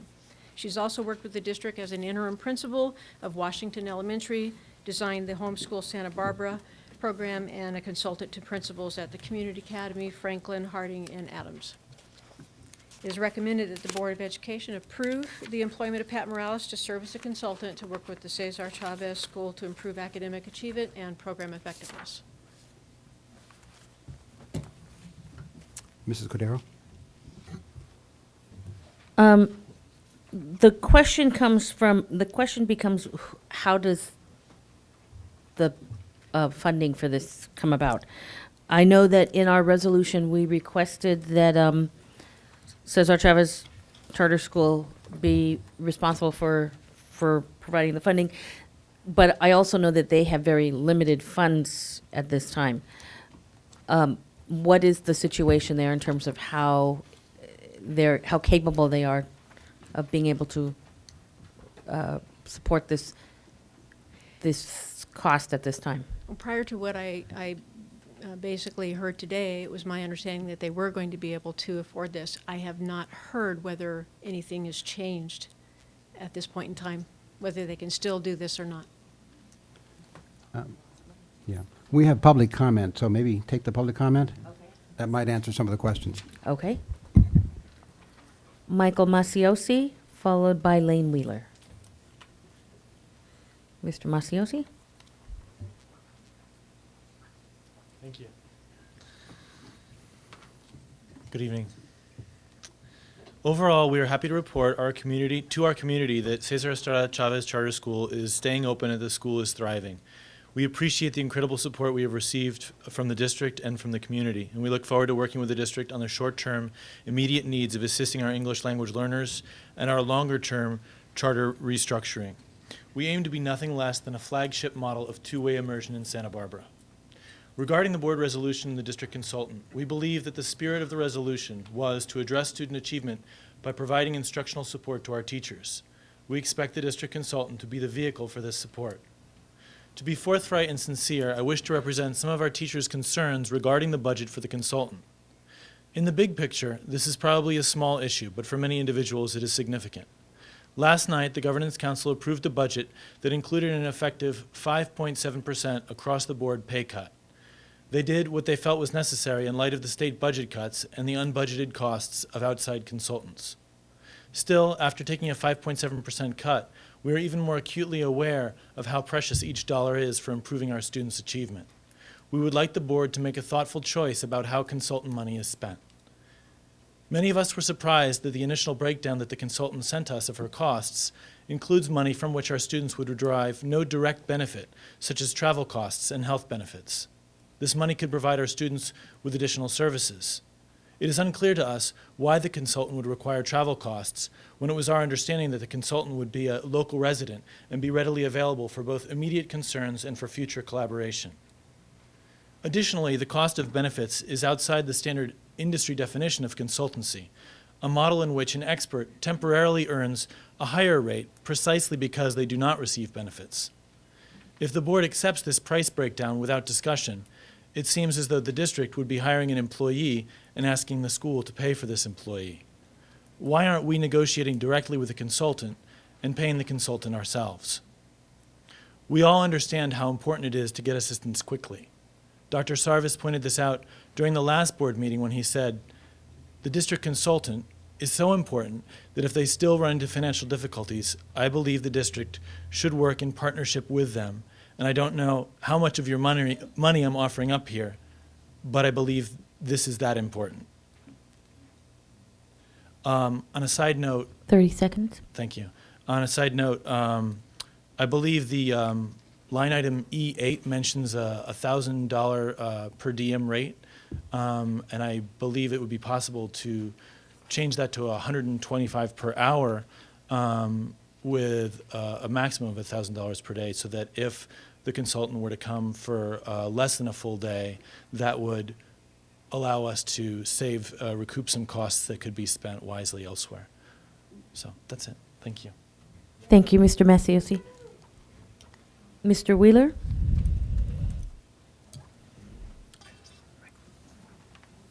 Lane Wheeler speaking as an individual. I too picked up those discrepancies in the personnel actions as $1,000 a day, and then also the $40,000 in doing the math. I see where those two numbers jive. I was just trying to figure out which consultant, having been at a number of board meetings over the last number of years, $1,000 a day does seem to be a pretty substantial amount.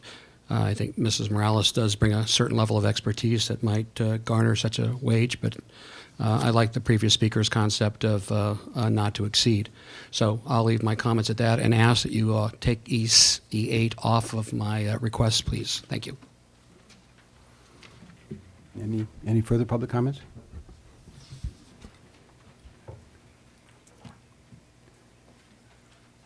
Is that one more for this? Yes, it is. Dr. Lang?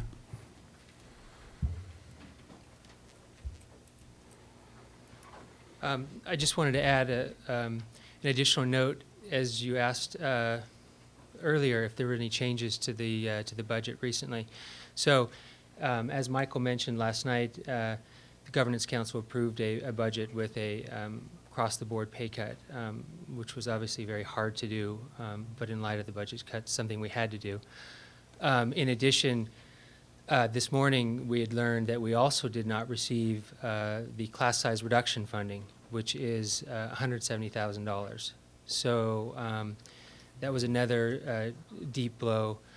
Obviously, we're still trying to work with the CDE and the state to get that money. but something you should be aware of as we're all talking about how to find the funds for this consultant. Just to clarify specifically, last night you voted for a 5-day furlough. A 5-day to eliminate furlough. 5 days from the end of the school. Yes, And then a and- 3% pay cut if you didn't get that $174,000, which now, as of now, you haven't gotten. So that's a 3% pay cut in Yes. addition to the 5-day furlough. Yes. Thank you, Dr. Lang. And the budget you adopted last night includes using about $50,000 from your reserves, and no money for a principal. Yes. I attended the meeting. Further discussion from the board. Mrs. Parker? No. You look on the verge of... Yeah, no. No. One thing that I think should be made clear is that $40,000, it has been broken down very specifically. That was given to the teachers and last night given to the Governance Council. And it includes specifically the number of days in December, number of days in January, number of days in February, number of days in March. And it dwindles down in March and April to like 3 days a month. And it's really only $30,650 for the actual per diem. And then there's another $9,000 for travel and for materials and for benefits, and paying half of her benefits that she's now paying herself. And I think there was a concern last night, and I'll speak, is that that's about $9,000 of extras that isn't going to the daily instruction with kids or instructions with the staff. And I don't know that the intent was ever to pay those other extra things. So I'm just curious, where did the $1,000 a day come from? And I'd be very hesitant to put a maximum of 8 hours, because we have consultants sitting in the room who work all night because they're here. And so I would hesitate saying to them, hey, stop working, because I know from experience, Carol, they work all night. So yeah, I hate to get into that situation, but I'm curious about front loading this in December, or 5 days in December, and then 10 days in January, 10 days in February. What's the expectation of that kind of a work schedule? Well, there are a couple of important elements. Number one, the pricing was really based on what would you, as the consultant, be willing to work for? And what would bring you down from your house in Mountain Ranch so that you could get this done? The front loading was because our particular concern was to have an effect on student achievement right now. There was a desire to go into the school early on. In fact, when we had first talked about it, I wanted it to start in November. I mean, the more front loading, the better. Most of the time would be spent in January and February, and significantly so, because if there are changes to be made, they need to be made right now. If there's a relationship to be built with the instructional staff, it needs to be built now. If there are observations and discussions to have with the instructional staff, it needs to happen soon rather than later in spring. I mean, we just need the most bang for our buck as well. But this would be a district employee, yes. Mr. Cordero?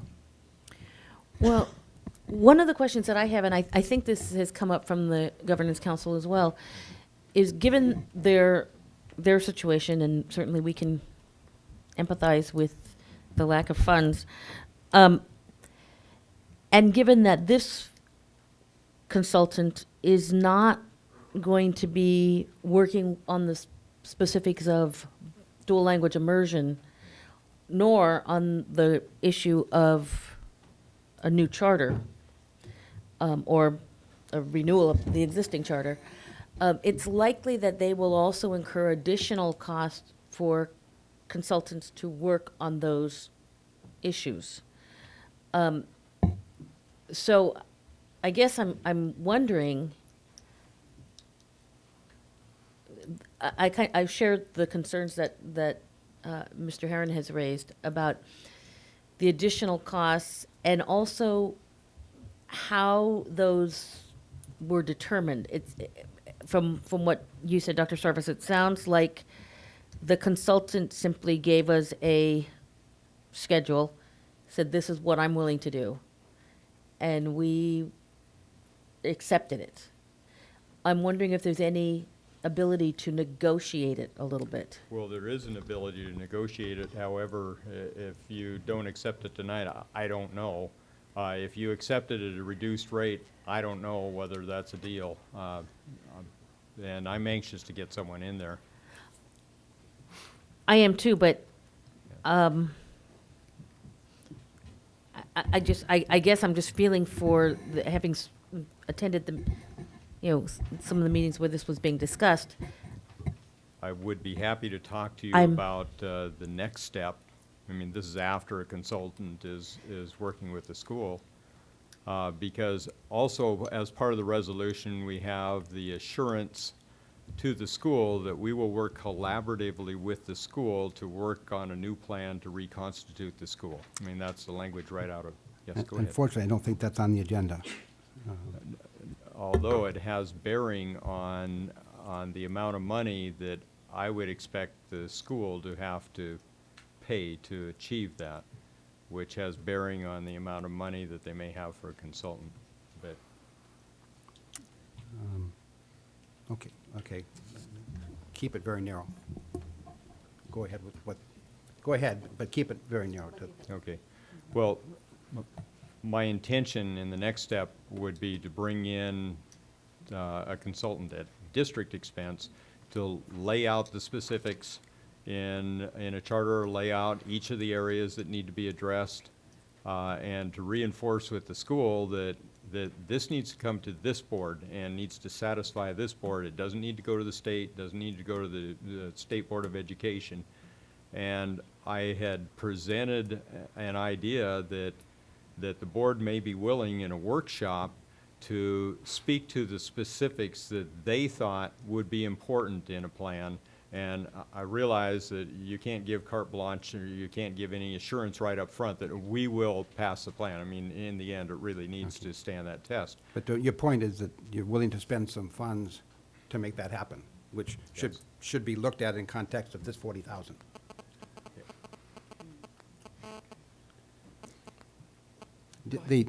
I don't expect the school to pay to have a plan built. I expect the school to go out and look at other programs, to work with us, to listen to the board as to what assurances we think we need, and I don't see that as a costly venture. We already know they can run a school. In fact, the fiscal, well, before they became independently funded, the fiscal control was good at the school. There have been a couple missteps, and they may want to rethink that about whether they're independently funded. But I don't see it as an expensive venture on their part to reconstitute their plan. Any other comments? I'd like to make one. Dr. Noel? I'm just sitting here wondering why we can't, as a district, extend them some help or at least some credit until their financial situation kind of shakes out. And we spend a lot of money on critiquing them. It might be nice to spend some money on helping them move forward because they're clearly in a financial pinch, and I would certainly support extending them some help in one form or another, resources, money, whatever. Hold that thought. One of my thinking points is that the motion we passed was, up to $40,000 for consultant. And if this had come back, salary for consultant up to $40,000, I don't think we'd be having this discussion. But the fact that it tossed in benefits and mileage and teacher support seems to confuse the issue. And if it would have just been, and then your question was good, would we subsidize any of that 40,000? Or the way this is designed, can we subsidize the teacher support and the mileage and the benefits? Keep that a separate issue that Dr. Sarvis can negotiate. But keep it, hey, we're going to pay this consultant $1,000, which is a lot of money. I mean, that's a lot of money. But up to, up to 40,000, which would mean, 40 days of work effort, not 31 days of work effort. Mrs. Cordero? Well, how did we determine the 40,000?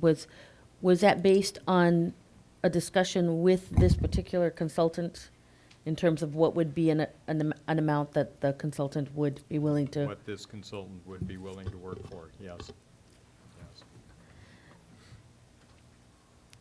Because I'm wondering, well, I guess maybe going back to what Mr. Herron just said, I'm wondering if we could ask the school to pay the cost of the consultant that directly benefits the school and the students, and the district would subsidize the items such as benefits, mileage, et cetera, that seem less directly supportive of the students in the school.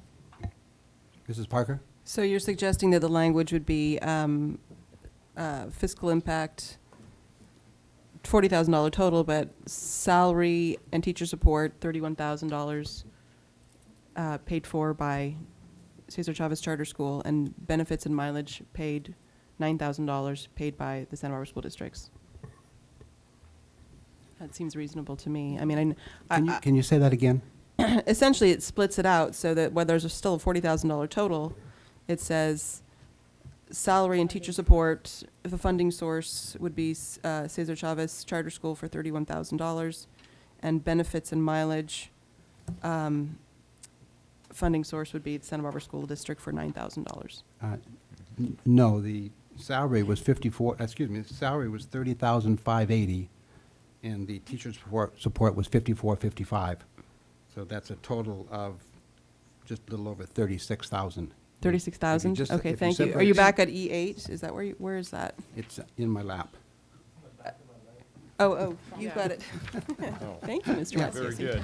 Very All right, good. so well, to reflect that, so that it's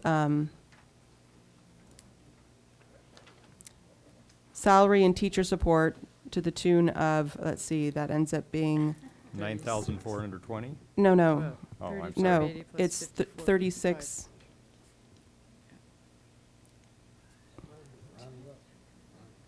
It's up to $36,035. All right, so we'd say up to 36, we could just say up to that amount for salary and teacher support, and then benefits and travel, 3,965 would be paid for by the Santa Barbara School District.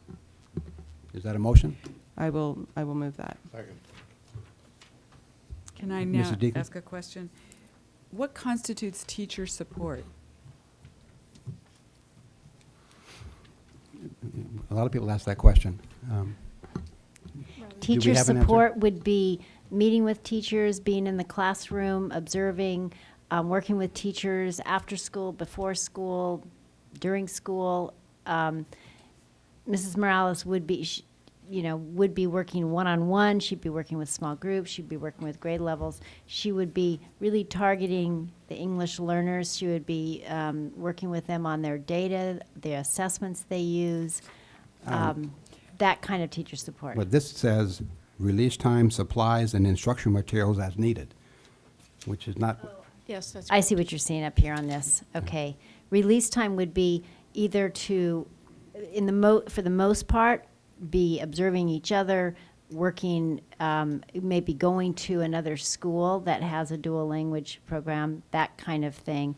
Supplies and instructional material as needed would be things, some of the materials, some of the instructional materials, not all teachers have everything they need. So that So could be that part. those would be instructional materials that would land in the classrooms at Yes. Cesar Chavez. So those are going directly to the students. Yes. okay, further discussion? All those in favor say aye. Aye. Any opposed? Motion carries unanimously. Can I just add a Mrs. comment? Cordero?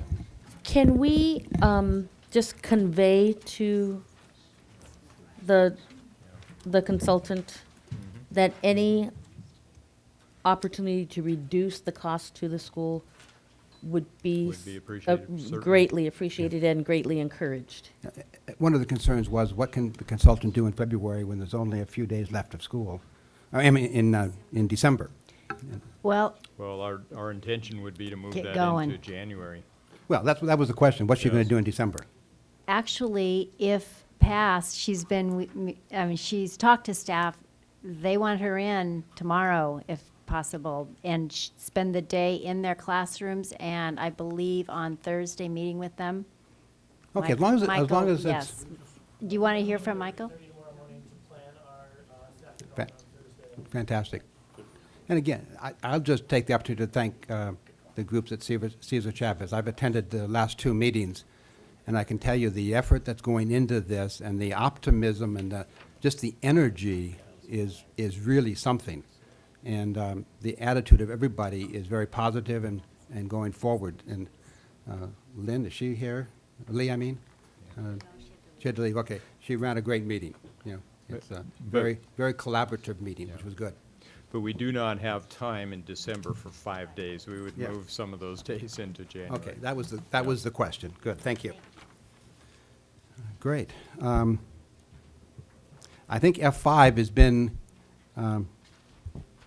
eliminated or removed, correctly, Mr. Gonzalez?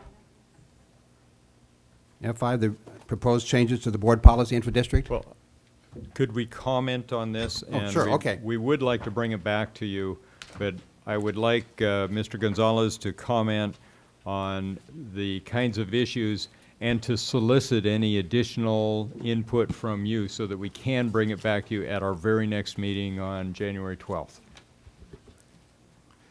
Thank you. After the board approved Board Policy 5116.1 on intra-district open enrollment, we were notified by the California School Boards Association of revisions that should be incorporated in this board policy.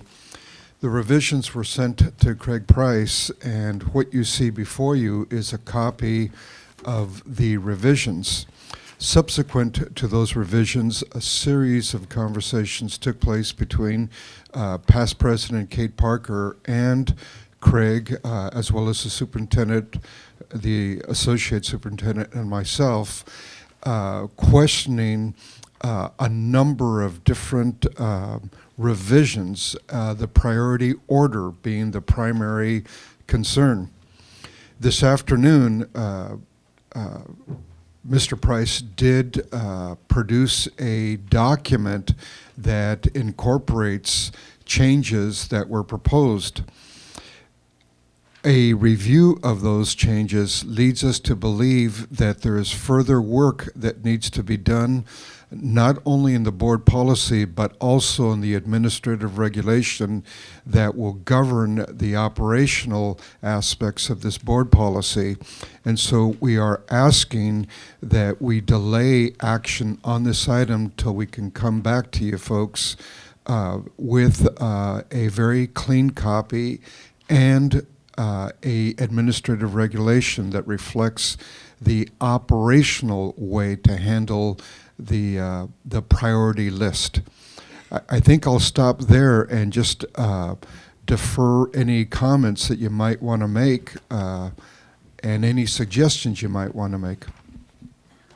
Mrs. Parker? Well, the only thing that I'll chime in with here is that with further discussion with Mr. Price, it became clear that the enrollment order that we really worked hard on in June, we don't have to destroy it.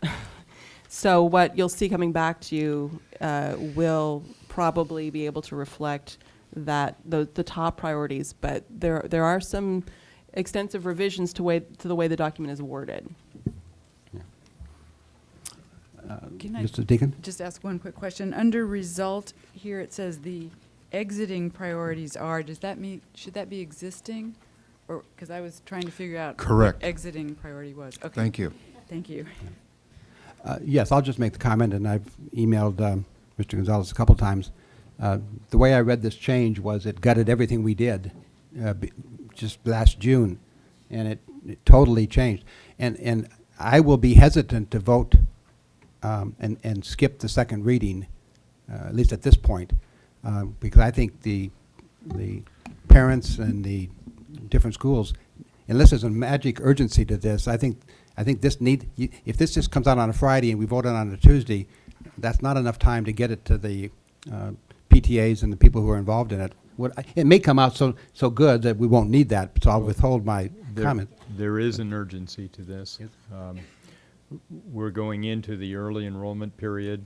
People need to know what the rules are as early as possible. Like, what does that mean? Early meaning what date? January 12th. Oh, okay. We can get it to you in advance, and we could even put it on our website and anticipated language. But if you have any other changes, would you please get those to Michael Gonzalez by the end of December? Yeah. How's that? Well, as long as they can get a draft, everybody can get a Yes. draft of where it's going. Yes. Yeah, because I. Yes. Yeah. Good. So, if that can be disseminated before, the Friday before the event, because Okay.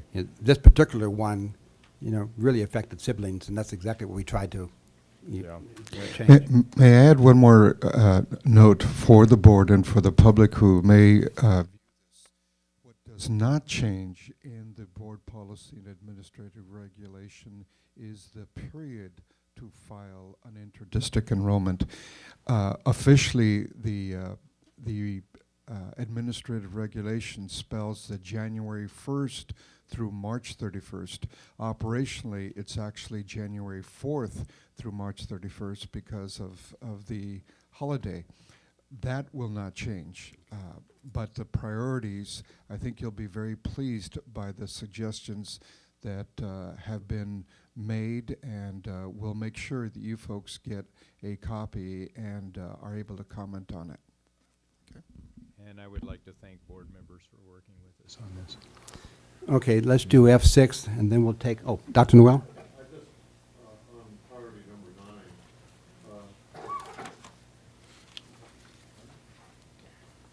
9, on priority number 9, it says about the English learners, the 50%. I would, my recollection is that we have some schools that could easily be involved there where they're not 50%, but there's still big differences. Or what if you have a school that's 35% English learners and a school that's 48% English learners? And I would think that could use some rethinking and maybe not using precise numbers, but some other way of expressing the principle. Mrs. Parker, will you be working with staff on the finalization of the? Well, I think that Mr. Price and Mr. Gonzalez are going to be coming forward with the next revision, and at that point, I imagine that we will all get the draft, and all be able to incorporate comments hopefully before the meeting on. I thought it'd be nice if you could be part of it before we get a draft. Well, I can be, but I feel like I've given a lot of input at this point. Okay, okay. So- She's been tremendous help. Okay, it's good. Okay, but Yes. if they need you, they can still ask. Yes. Okay, Dr. Noel? Yeah, I had one other thought on this, and it really relates back to the Engineering Academy. I've always felt that I've always been uncomfortable with the fact that we have an academy that may interest some people who live downtown that's in Goleta, or an academy that's at San Marcos that may interest some, or someone at Goleta may like to come to the Mad Academy or Vada, and I seized upon this statement under transportation, where it says that upon request, the superintendent or designee may authorize transportation contingent upon available funds, and I like that flexibility in there. But I wonder if this policy might address in some way, the issue of the kind of imbalanced geographic location of these kinds of specialized opportunities. And I can think of solutions, but Well, you off the top, I don't think it's worth, Well, you have a month it should to. be thought through. You have a month to think about it, so. Not quite a month, okay. Okay, let's go on to F6. Before we take a break, we have 3 case numbers, 09/10-06. In case 09/10-06, I move to uphold the 1 calendar year expulsion. Second? Discussion? All in favor say aye. Aye. Aye. Opposed? Carried unanimously. In case 09/10-10, I move to uphold the 1 school year suspended expulsion. Second. Discussion? Well, I know how I'm going to vote on that. I just wondered whether I want to make an amendment. Let's try an amendment. I move to amend it that the student would not return to the school now attending, but it would be a suspended expulsion. Is there a second to that amendment? Dies for lack of a second. Any other discussion? All those in favor say aye. Aye.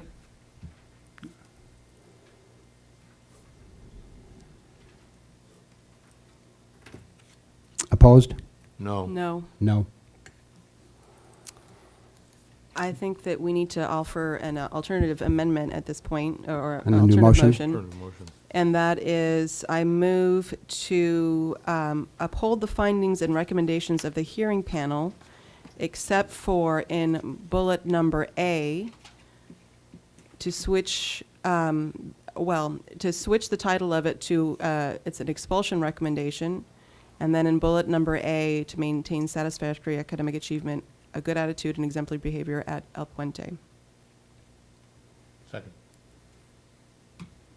I'm sorry, what was the, I don't have that document in front of me right now. It's called a suspension of expulsion recommendation, so instead of it being a, I would move to approve the findings and recommendations of the hearing panel, because they have a number of other bullets that they check off, except for, instead of a suspended expulsion, it would be an expulsion recommendation, or, sorry, an expulsion, and bullet A would change to maintain satisfactory academic achievement, a good attitude, and exemplary behavior at El Puente School. Is there a second to that? I seconded that. Any discussion? All those in favor say aye. Aye. Aye. Opposed? No. Mrs. Deacon, were you an aye? No. You a no, okay. That motion passes 3-2. How about 09/10-16?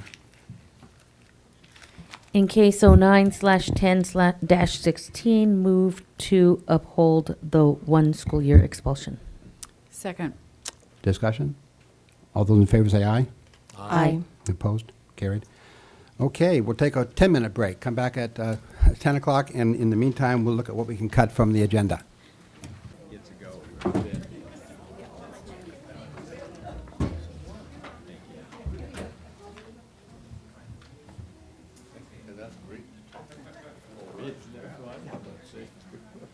Deadly.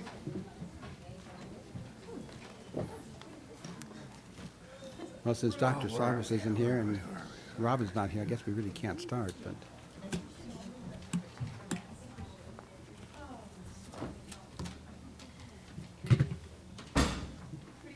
No.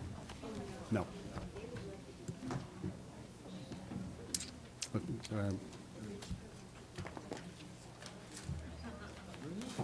why?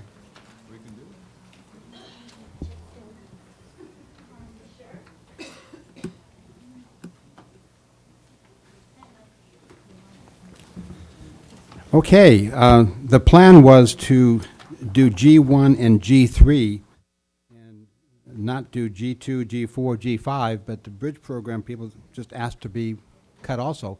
Are you sure? Or, I was planning on calling you.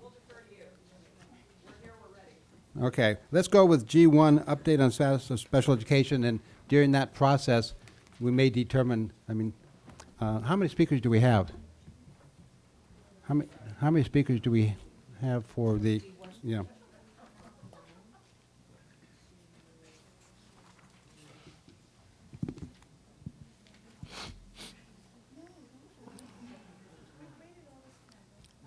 Okay, it's going to be 30 minutes, probably, if not longer.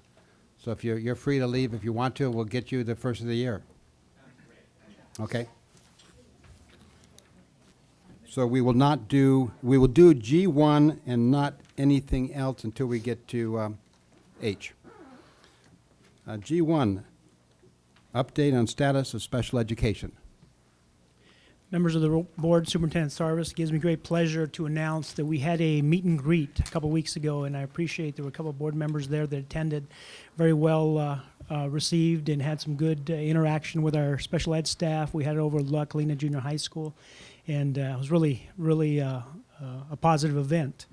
Secondly is we have started our meetings with our departments. We had very productive meetings with the nurses and the psychologists last week. We have all meetings scheduled for the rest of the year with the department chairs as well, and other of our special education groups. The third piece, there's some misinformation, I believe, out there regarding community-based programs. There's only one community-based program that I'm aware of, and I contacted the county office. This is the one located over on Mission Street, and they have no plans to cut that program. We have a program, Santa Barbara City College, our transition program up there, and that is working. And we've had multiple meetings with the administration up there in terms of working to enhance relationships and support for our staff up there. And those have been very positive and very, very well received. The fourth piece is that I think there's some misinformation out there on staff supplies and orders.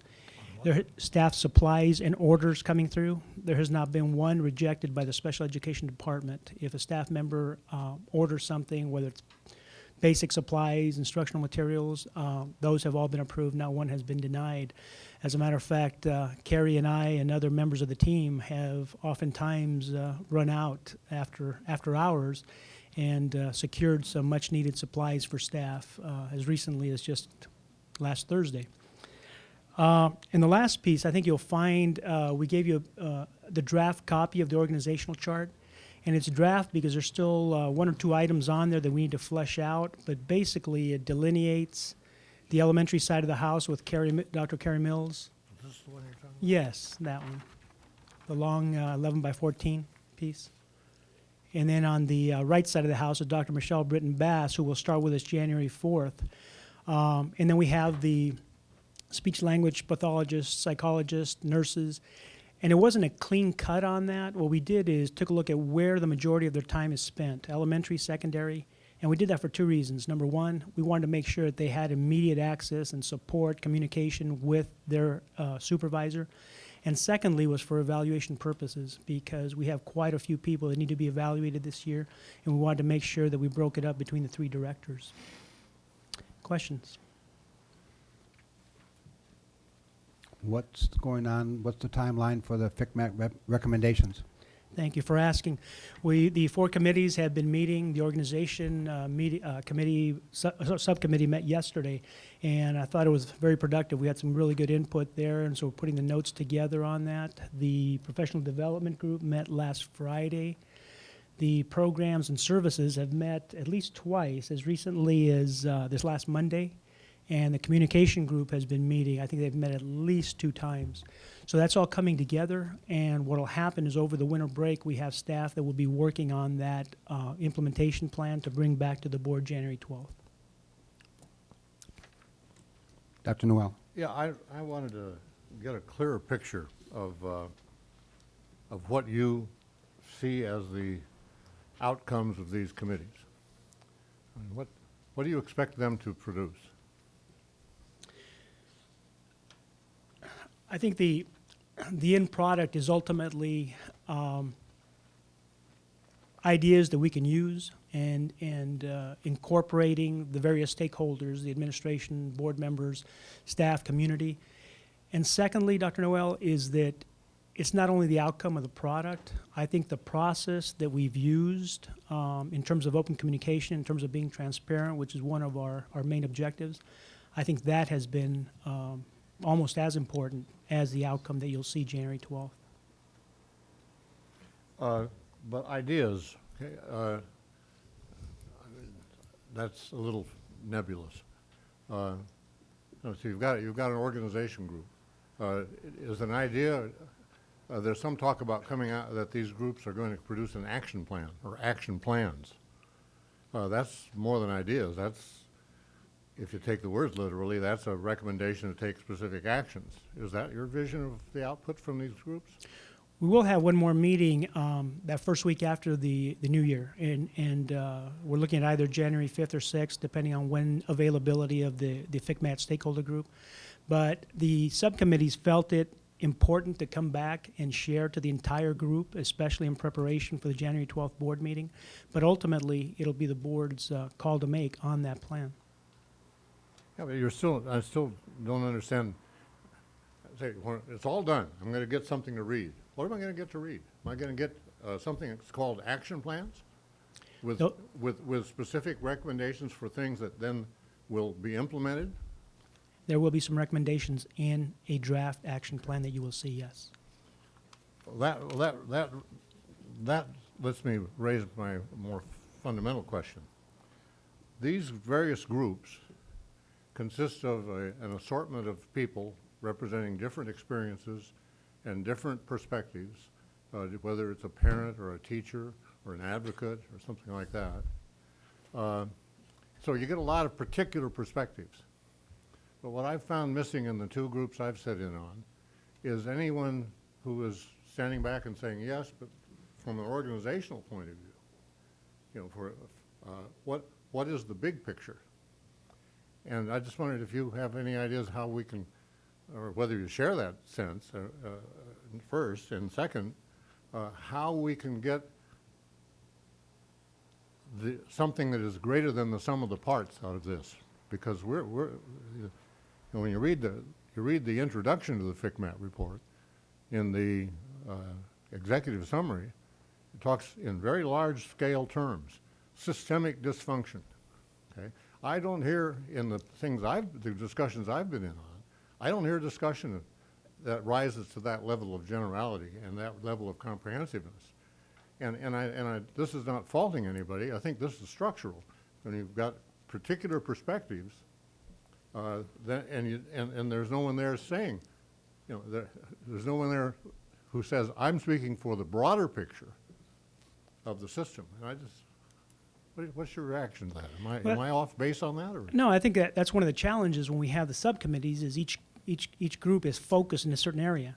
But you're absolutely right. We need somebody to be able to pull that all together. And those are conversations that Dr. Miller and I have had.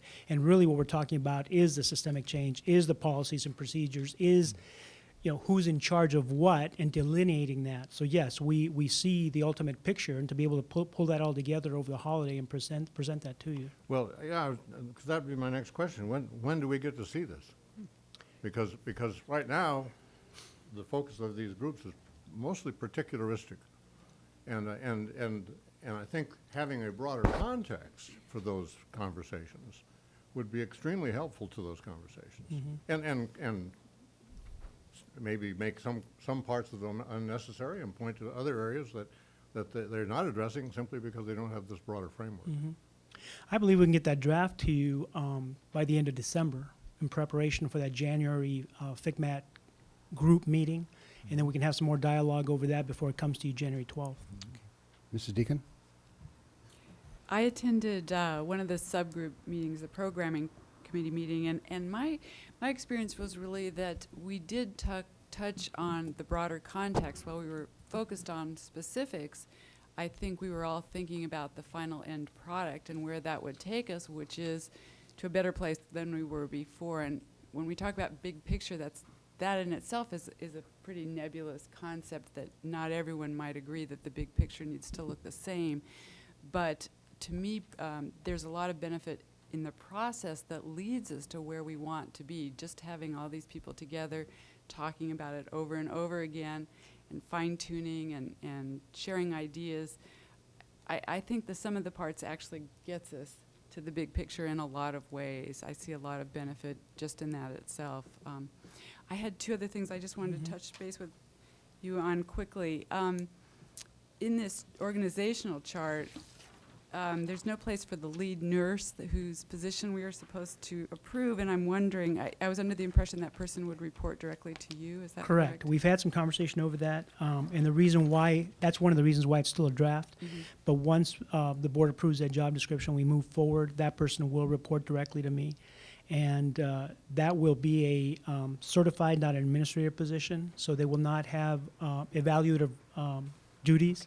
What they will do is be a support for the other nurses on kind of technical questions. And there also, we have some schools that need additional coverage, as well as the year-round schools. Okay.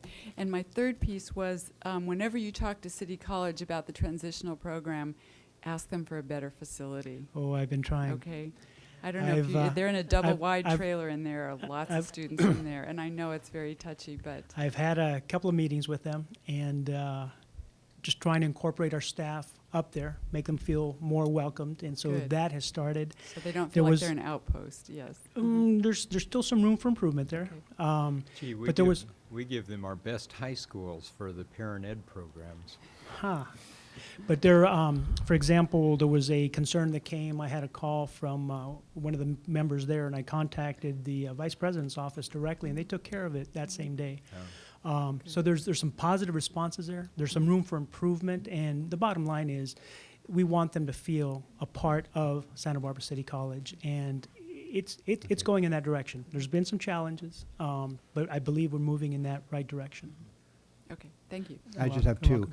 two. You briefly touched on the community-based programs, Mhm. but maybe that wasn't the right question. I understand now that there's similar programs in our high schools where we have students that need life skills. Mhm. Is there any plan on changing those courses? Not at all. I believe wholeheartedly in those services. I've gotten around and visited all schools on multiple occasions, and specifically those classes, because number one, it's a very necessary skill. Those skills that are taught in there are something that the children need. And secondly is, it's part of the transition, which is a legal requirement. Okay. Third or second, on the autism class at Cleveland, I understand that got off to a shaky start. Can you update us on that? Yes, we were under a strict timeline, and fortunately, the county office was able to take a student up there. But the maximum age they can take them in that program is 6 years of age, and he had turned at the end of November. We were really under a strict timeline to start that class. If we had the luxury of time, we would have liked to have held off. But we worked with the principal first, identifying schools, and there weren't that many schools available. There were 2, 3 at the most. And we wanted a school that was open, that was accepting, that could do some inclusion, and a safe school. And we're able to do that. We have 2 adults in there, 1 student at this point, and the principal's been very accommodating there. Okay. And my final thing is, I know there exists a list of things under the FICMAT report that have been accomplished, and there's Mhm. another list of things in progress. Is there any chance of getting that updated and having it in a board brief, or at Absolutely. least by the January 12th meeting? Absolutely. Sooner the better, to show what we have done. How about public comment? I Yes, wanted we to- have several. Dr. Noel? Yeah, I wanted to, I had other points I wanted to make. Apropos of the organization chart that we now have, Mhm. and apropos of the question of a bigger and more comprehensive picture, the organization chart is restricted to the central office and people, specialists like psychologists, speech and language, the teachers, people at the sites. But I don't see, for example, anything about site administration.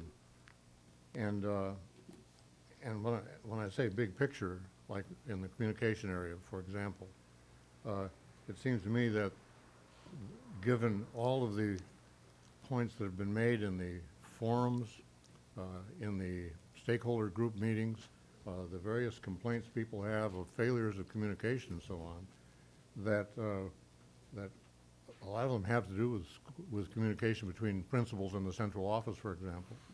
A lot of them have to do with communication between the principals and teachers at the sites, for example, so that this needs to be expanded to include them.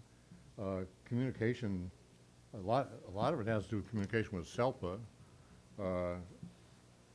We've heard complaints about failures of communication between the special education department and the purchasing department. and I don't offer this as a criticism, I'm just saying, here's a dimension that has been identified as problematic, that I don't see any framework here that's going to direct our attention to that in a systematic way. Personnel, we've certainly heard about problems between former special ed department leadership and the personnel department. Accounting, FCMAT talks about it, about special ed never really got involved in the budget.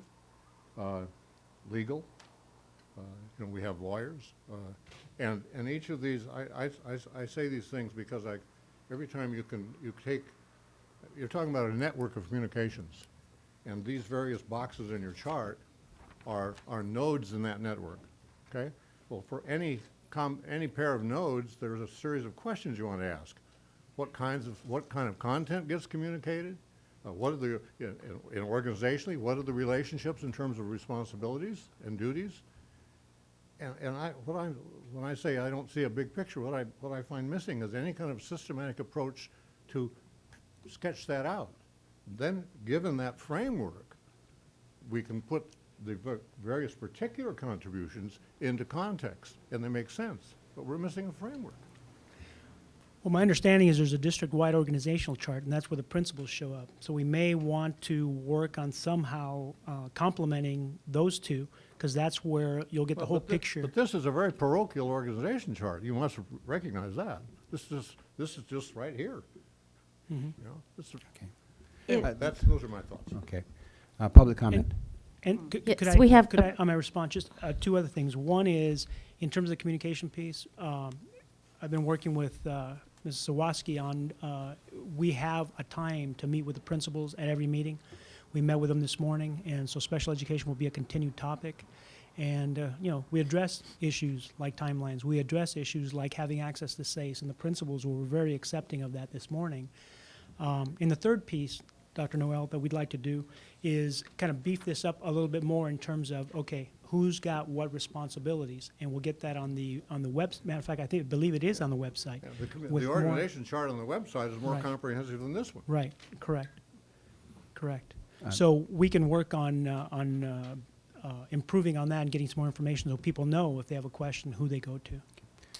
Robin? Yeah, I was just going to add exactly what Tom just described. When we did our reorganization with the Educational Services Department and really the district, we have behind our organizational chart, we have the responsibilities with each one of the positions, the major responsibilities, which includes just exactly the kinds of things that you're talking about. I mean, it's not real generic. It's fairly specific around what that person's responsibility is as far as, fiscal or working with personnel and staffing responsibilities. And so we just looked at that today as a guideline for how this can be fleshed out so that it's very clear to everyone who they would go to, whose responsibility is it for all of that. We had an organization committee meeting. Yes. And it didn't have any of that. Right, it wasn't. We had a committee meeting about organization. It didn't have an organization chart. Okay. That's crazy. Mr. Cordero? Well, I just wanted to make note that we have a half hour worth of public speakers and I think that they may be raising some of these issues themselves. So, if Let's go forward. I would hope that we could hear from them and then we could make our final comments. Okay, Corey Bream, followed by Leslie Sanderson, followed by Eric Hansey. And 2 minutes each, please. Up to 2 minutes. 2 minutes, I'm cut. I've been quiet for 4 months and I'm cut. I'm Corey Bream, speaking as an individual. While I thank you for all your efforts, board and administration of all types, especially Carol Miller has put in a lot of efforts that are noticeable, I'm disappointed in the results so far. I think that's a really strong comment to make, but disappointment doesn't meet my emotion. Over a year ago, I stood up here and asked for help and restructuring, and at this point, none of that has really reached the children. We're a year later, and not much has reached the children. Isn't that what this is about? So I still don't get 24-hour response to emails. Dr. Sarvis just last week, still haven't heard from you. Communication is still poor. Not all the staff heard about your meeting, and not all the staff have met the new administration. I think that's a real problem. I don't know how long he's been here. I haven't looked at the calendar, but I'm sure it's long enough to at least have a meet and greet that is well communicated, well attended, and if not, he's out there at the schools meeting people. He hasn't done that. I'm disappointed in that. I love the specialists. They are really helping. I think leadership should be getting in there and getting things done, kind of getting their hands dirty, getting at the local level where the kids are and really paying attention. Taxpayers pay the new special ed administration a lot of money. They're an educated lot, and they can do it. So why isn't the list from the FCMAT report dwindling greatly? Why is it teetering away? 30 seconds. Oh, that is not enough. I realize how important a trained teacher is, as we have one. You can read my comments. We have money to offset the lack of funding for years, and we gave half of it away. It's legal, but is it moral? I doubt it. When will teachers and principals be mandated to go to educational classes and be held accountable for what they're intended to learn? Where is the plan from Guajardo? Yippee, it's coming. That's good news. Where is the spending proposal? Let's use the money we have before it's eaten up by the general fund and encroached upon. Sorry, love that word tonight. What are we going to do when Carol Miller leaves? I think we're really needing a leader, and so far she seemed to be the person. She seems to be the energy behind the change filtering, conflict resolution, and really healing parent relations. Thank you, Ms. Bream. I like some of the changes. I have to say I want to make a comment that's positive at the end. Many of the changes are great, and I gave you a list, our particular teacher, our speech therapist, and also Debbie Keys-Thomas, who's really putting in efforts. Thank you. Thank you. Leslie Sanderson, followed by Eric Hansey, followed by Sandy Show.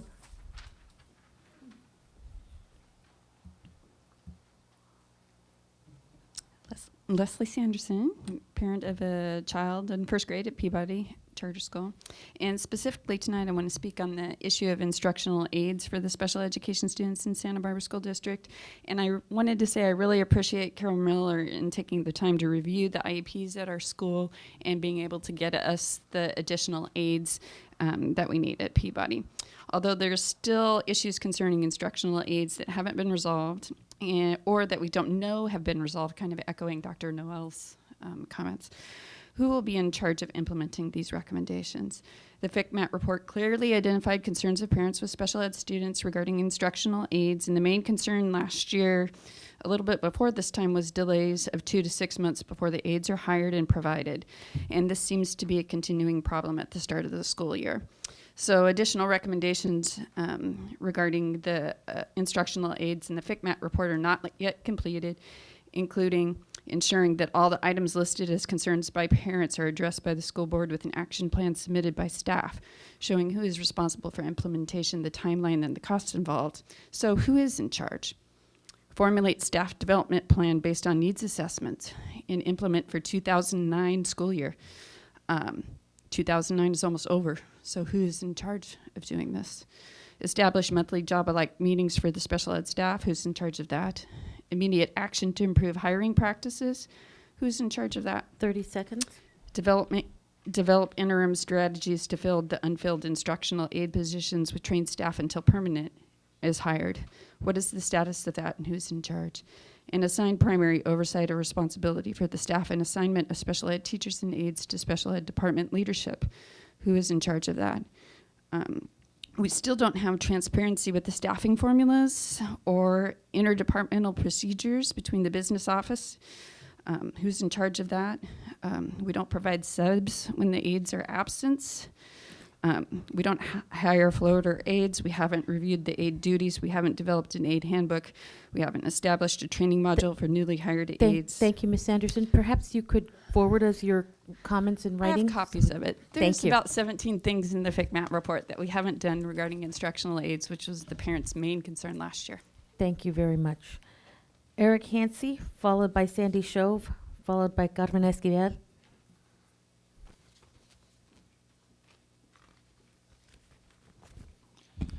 Good evening, Eric Hansey, parent of a first grader at Peabody School. I know the board's been receiving updates on activity related to the stakeholder meetings, and more updates will be presented. However, I'd like to take a minute to address the topic of training. Some classes have been scheduled and held. However, there's still confusion regarding how to request authorization, reimbursement, and substitute coverage. Attendance has been marginal. As an example, is the second session of the Nick Martin training for principals, there was no attendees. So we hope that the policies and procedures that are being worked on will clarify the process questions, and that the increase in personnel in the district office will improve the communication problems. In regards to what training to offer, there are many training resources available. Please don't put too much emphasis on the SELPA classes. Historically, their classes are regarded rather elementary, and the majority are scheduled in North County, which makes attendance costly and time-consuming. To provide the best opportunity for success, all staff needs to attend these trainings: aides, paraprofessionals, principals, and general education teachers. Pay for the class, pay for the time to attend the class, make attendance mandatory, and establish a procedure to follow up on the implementation on the results of the training. I'd like to close with a request to embrace the concept of inclusion. I've brought a DVD that I'd like to share with anyone who would like to borrow it. It's called Including Samuel, and it's a documentary of a family's journey to have their 6-year-old with cerebral palsy fully included in life and in school. And the panel discussion at the end 30 includes seconds. a powerful comment from a disability advocate basically stating that they wanted inclusion so they could get past it and move forward. And I had to stop and think about that. And we used to talk about schools being segregated, and then we talked about them being integrated. And now integration is so standard for so long that the word's no longer used. That's what we need to happen with inclusion. Accept the concept, implement, train for success, and then move forward so that it's a word that we no longer need to use. The numbers are coming. We can't ignore them. We know autism, and we've got over 300 kids that are scheduled to come in the next 2 years. So we need to be communicating with the appropriate county departments, plan for these increases. We need to train our administrators and staff so that we have the best opportunities for success for all of the children in the classrooms. Thank you, Mr. Hensey. Sandy Show, followed by Carmen Esquivel, followed by Jennifer Griffin. Good evening, ladies and gentlemen. Harvard professor Nitin Noria has said communication is the real work of leadership. Indeed, communication of all types was cited in the recent FCMAT report as a source of ongoing difficulty. Tonight, I'd like to draw your attention to some specific communication issues both between the district and parents and between various departments of the district itself. Just yesterday, a family was forced to postpone an IEP at the last minute because they learned that proper notice had not been given to all members of the IEP team, an understandable mistake, but unfortunately it came on the heels of 11 months of scheduling snafus and last-minute changes of leadership that this family has endured. 2 months ago, another family reached agreement with the district regarding reimbursement for expenses incurred on behalf of their child. The family submitted a complete accounting of the agreed-upon expenses to the district and waited to receive their check in the mail. Several weeks later, they learned that the paperwork had not been filled out correctly, so the request had been set aside in the accounting department. Please note the request had not been sent back to the special ed administrator for review, nor had any attempt been made to contact the family.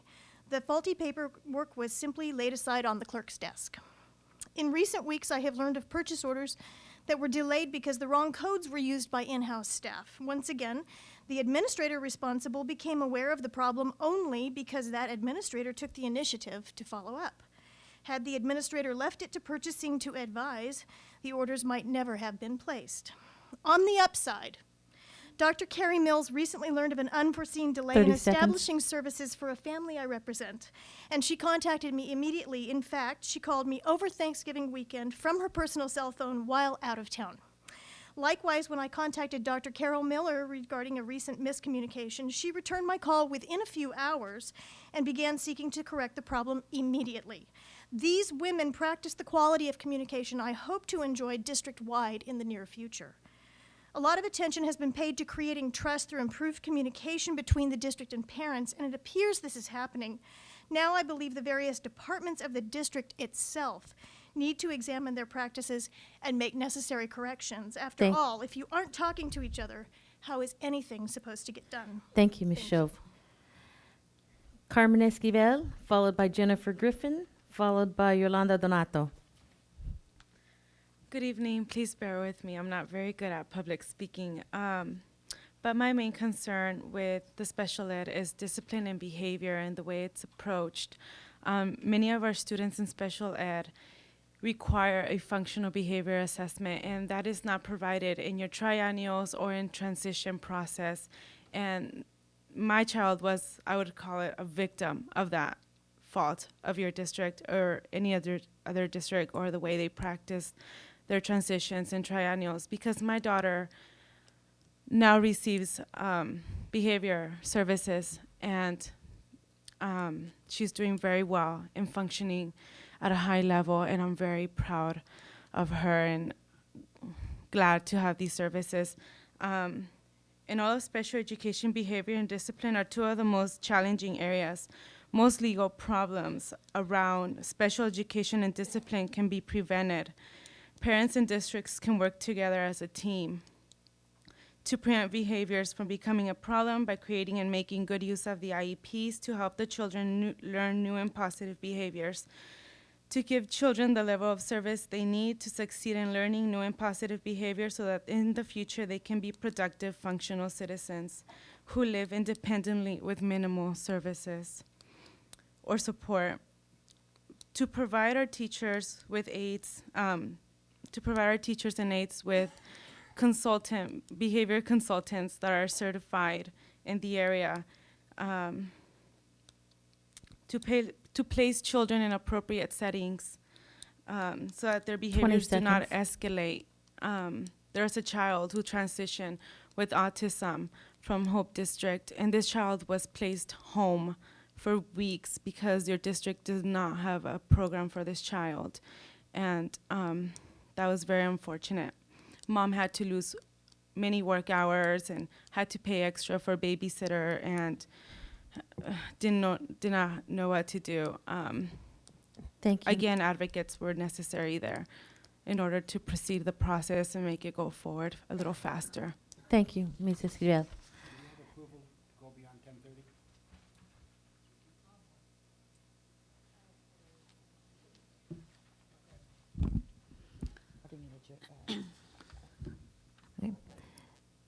Jennifer Griffin, followed by Yolanda Donato, followed by Catherine Abartka. Hi. Okay, so as this first decade of the 21st century is coming to an end, I think it's important for us to examine where we've come from and where we are. And unfortunately, I think that the Santa Barbara School District has spent the better part of this first decade mired in turmoil. And on the positive side, I think that everyone does want to turn this next decade into a positive time of hope and collaboration and transparency. And we have 3 new directors and 3 new program specialists. So with that, I don't think any family needs to feel ignored or disenfranchised. However, I do have some concerns, and right now my concern is that my impression is that everybody is better equipped at identifying problems, but the follow-through is not yet being demonstrated. The master plan that you had spoken of, Dr. Noel, I wrote it down here too, master plan, it's not yet apparent, so who's in charge of what isn't always clear. I guess the best example right now that's been given is this autism class at Cleveland, and I think that it's just more time was needed for this class to be ready before it opened. But the date had been set, so it opened on December 1st, and it wasn't ready.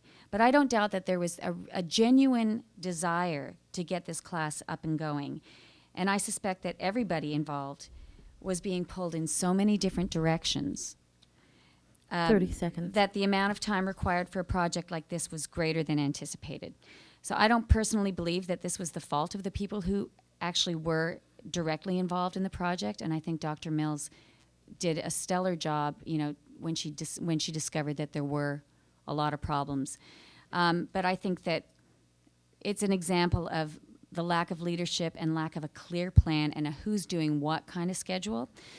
And I also want to point out that I had the privilege of being part of the facilitation training that the district offered. And I'm not aware if any trained facilitators are being used in IEPs. I know I haven't been called. Thank you, Ms. Griffin. Okay. Thank you.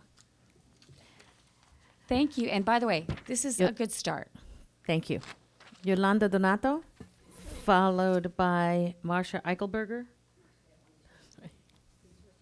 Sorry, I think I skipped you last time. And Catherine Abarca.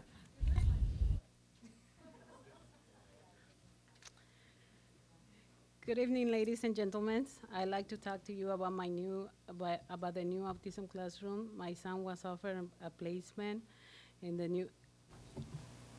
new classroom last August. I was promised that the classroom will be ready for him by November. I thought, though I was later changed to December 1st.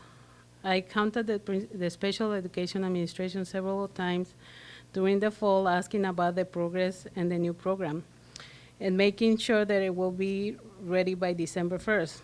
Dr. Carrie Mills was given the assignment to create the classroom, so that she was not the one who set the deadline, which ultimately was not met.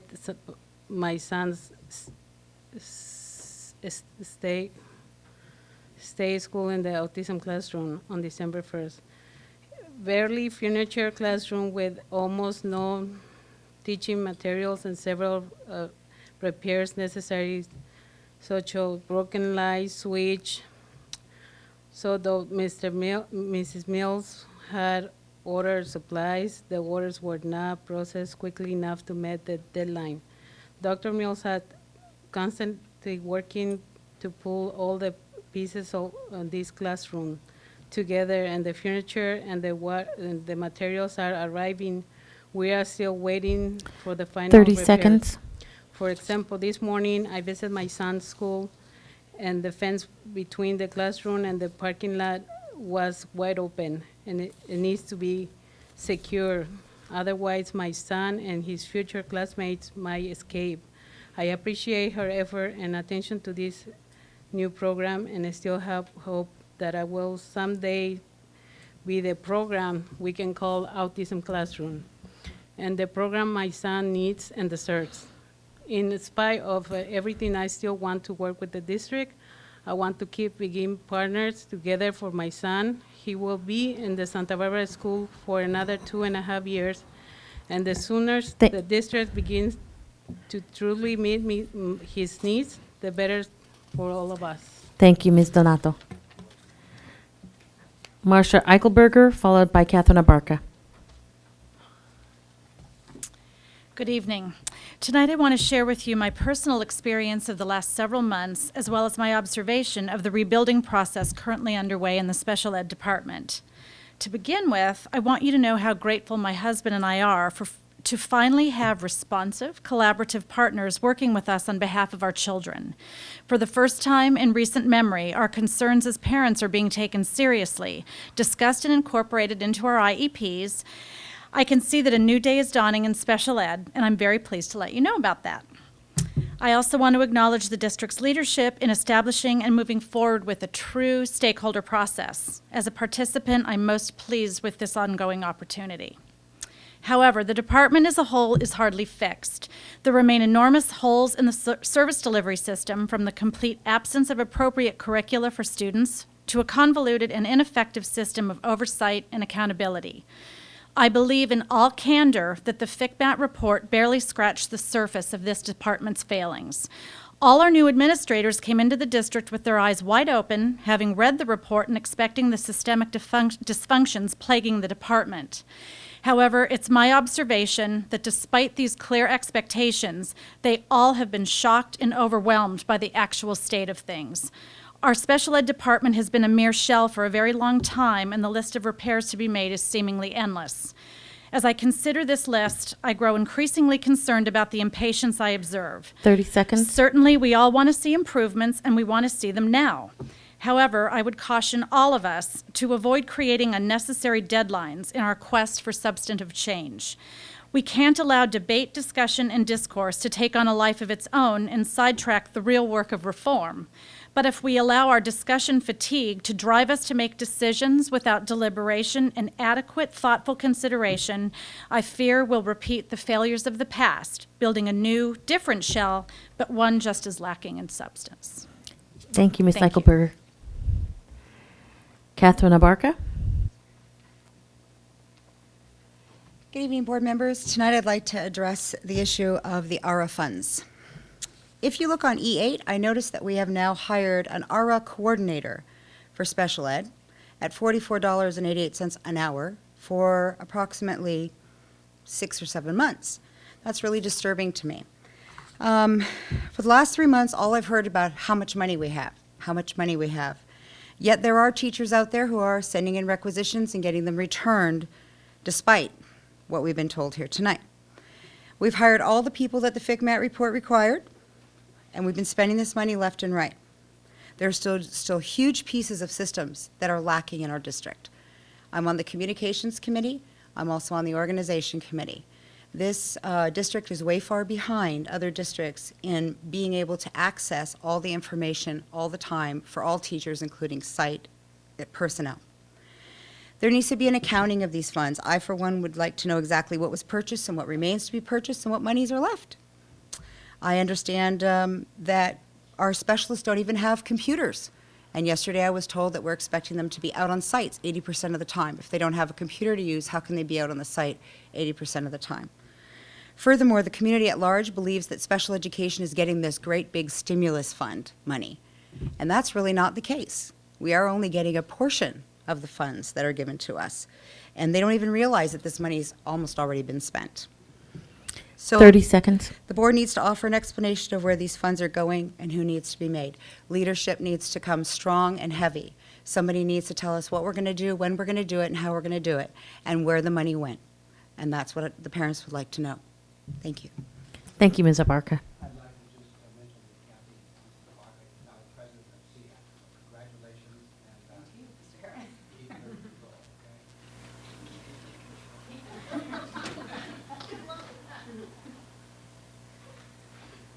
We have further comments. That concludes public comment. Back to the board. Any comments or more questions? I think a lot of us like to know from an accounting standpoint where the money is and where it's gone and just, where we're at on that. So hopefully in the future we'll get a better accounting of that. Let's go to.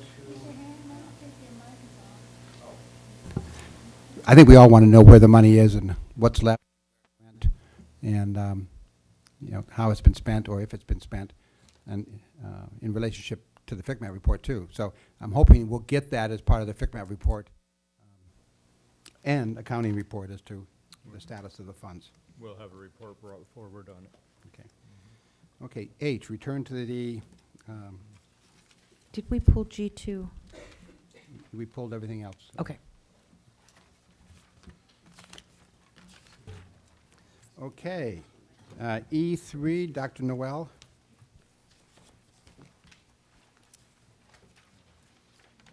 You pulled E3. Sorry, I didn't make it clear where we were. E3.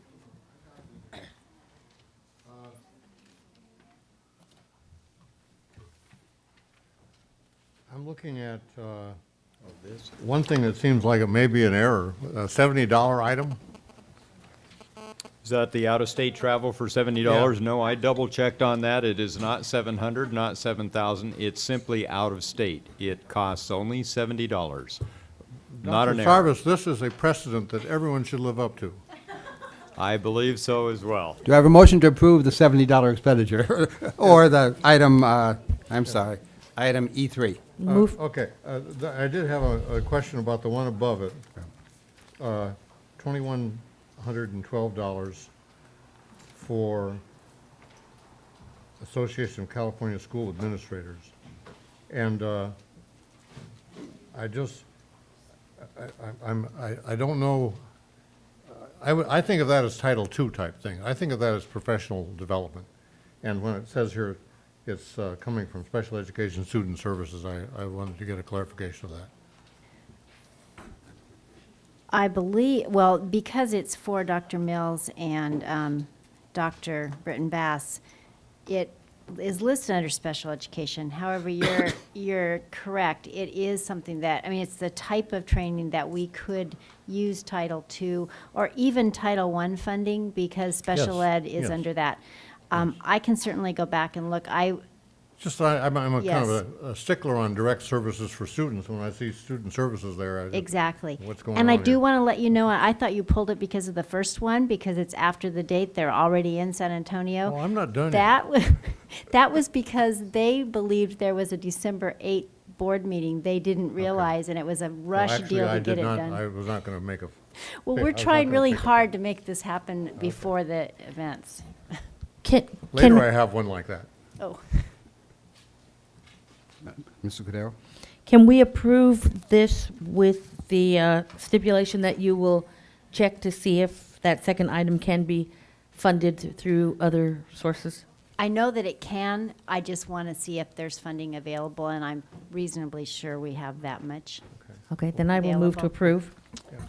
Second. Any discussion? All in favor, say aye. Aye. Motion carried unanimously. Okay, E5, Mrs. Parker? I pulled that one because there is an error in the total site amounts for the charter schools, and I don't know if Mr. Smith wants to address that.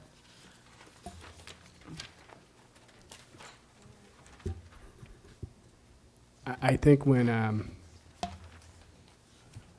Board President Herron mentioned that our former board president was a Google expert, he neglected to point out she's also an expert at reading resolutions and historical documents in the board minutes. One of the things, unbeknownst to us, is that when we were giving the charter schools pro rata share of their parcel taxes, we weren't aware of a nuance in the language that says that basically we should exclude inter districts from that calculation, inter districts that go into charter schools. So basically, we have to recalculate this to exclude the inter districts in the charter. So that's going to require a rebenching of these figures, and so we'll bring those back as well as the other charter schools. So I would like to move that we approve the preliminary parcel tax site plan for math, science, and technology materials and equipment for Cleveland School only. Is there a second? Can I ask a question? Is open alternative fall into the Oh, charter sorry, school? I didn't notice that in the back, yes. Okay, thank For you. Cleveland and OAS, I'll Okay. amend my motion. Okay. All right, let's do, I'm fine with just doing Cleveland and leaving it that. Okay. Okay, all in favor, say aye. Aye. Opposed? No. Motion carried unanimously. And open alternative, I just want to be able to vote separately because I am pretty well of the conviction that replacing computers on partial tax funds is a matter of supplanting, not supplementing, and I can't support that.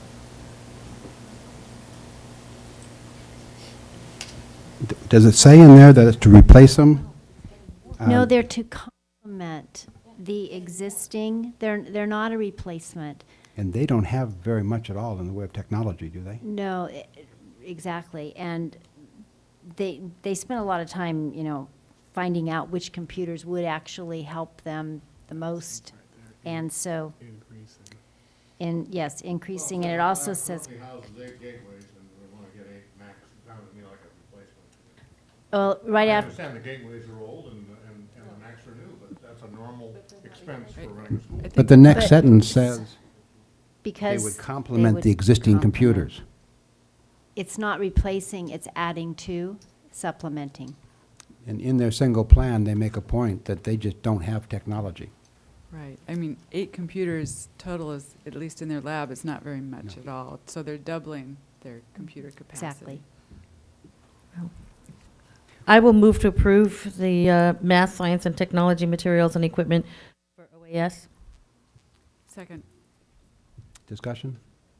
I see, I did not see that part that says increasing the number, so that's a net gain? Yeah. Yes, it's increasing. That makes all the difference in the Thank you. All in favor, say aye. Aye. Opposed? Motion carried unanimously. I noticed that Cesar Chavez evidently turned in one that wasn't acceptable, and so you're going to come back with that? Yes, we're working, it was difficult without a principal there to explain the supplementing. Okay, thank you very much, Mrs. Parker. That was good. E8, Mrs. The charters have errors in the, so they'll come back. E8, Mrs. Deacon. I initially pulled this because I didn't feel we could vote on it without having approved F4, the hiring of Pat Morales. Since we've done that, we can go ahead on that. I think I had one other question. Oh, it was about the ARA coordinator, Millie Brother. Can we know what that person will do? Millie Brother works with the transition program. The a few months or weeks, I don't remember when it was, this fall, we approved the transition program with ARA. It was a separate contract through our separate grant with ARA funds. There's so many different pronunciations of that. So through special ed, the transition, yeah, now I understand it's ARA, but anyway, that's what this is about. Okay, that's really helpful because I thought just reading it, we were hiring someone to give us advice about how to spend our ARA No, it's money. a separate grant, and unfortunately, that, yeah. Okay. Mrs. Parker? May I ask that clarification be put into board briefs, like just a little information about what this position is, so that members of the public aren't confused in the way we were confused. Having done that, I would. Dr. Noel? Oh, go ahead. I was going to move to approve item E8. I just wanted to make a comment. I don't have. Could we have a second any first? objection. It's about. Second. It's about this item. Okay. It's about this item? Yes. I note that a number of people who are on the stakeholders, one or another of the stakeholder groups, get paid for that. And I also note that the parents and community members don't get paid for that. And I just think that we ought to at least do something to express our appreciation for the time they put in. They put in a lot of time, and they have only the satisfaction of having contributed. I'd like to acknowledge that some way, formally from the district. Okay. All in favor, say aye. Aye. Aye. Opposed? Motion carried unanimously. E9, job description of lead district nurse. Mrs. Deacon? Yes, Mr. Guajardo answered one of my questions about this earlier. In the FCMAC report, there's a recommendation that we hire more nurses, and depending on who is hired for this lead nurse position, and I don't know if that'll be internally a promotion or someone from the outside, but we could potentially be down one more nurse. So I'm wondering, is that a calculation that's been taken into account? Is that question you understand what I'm asking? Well, I think the thought was if there was an internal promotion, we would replace the person that promoted out of the existing vacancy.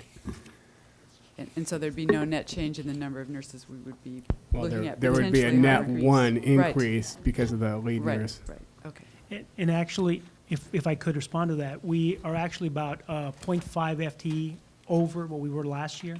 And this additional position, as Mr. Smith mentioned, would give us about a 1.5 over the staffing, the nurse staffing from last year.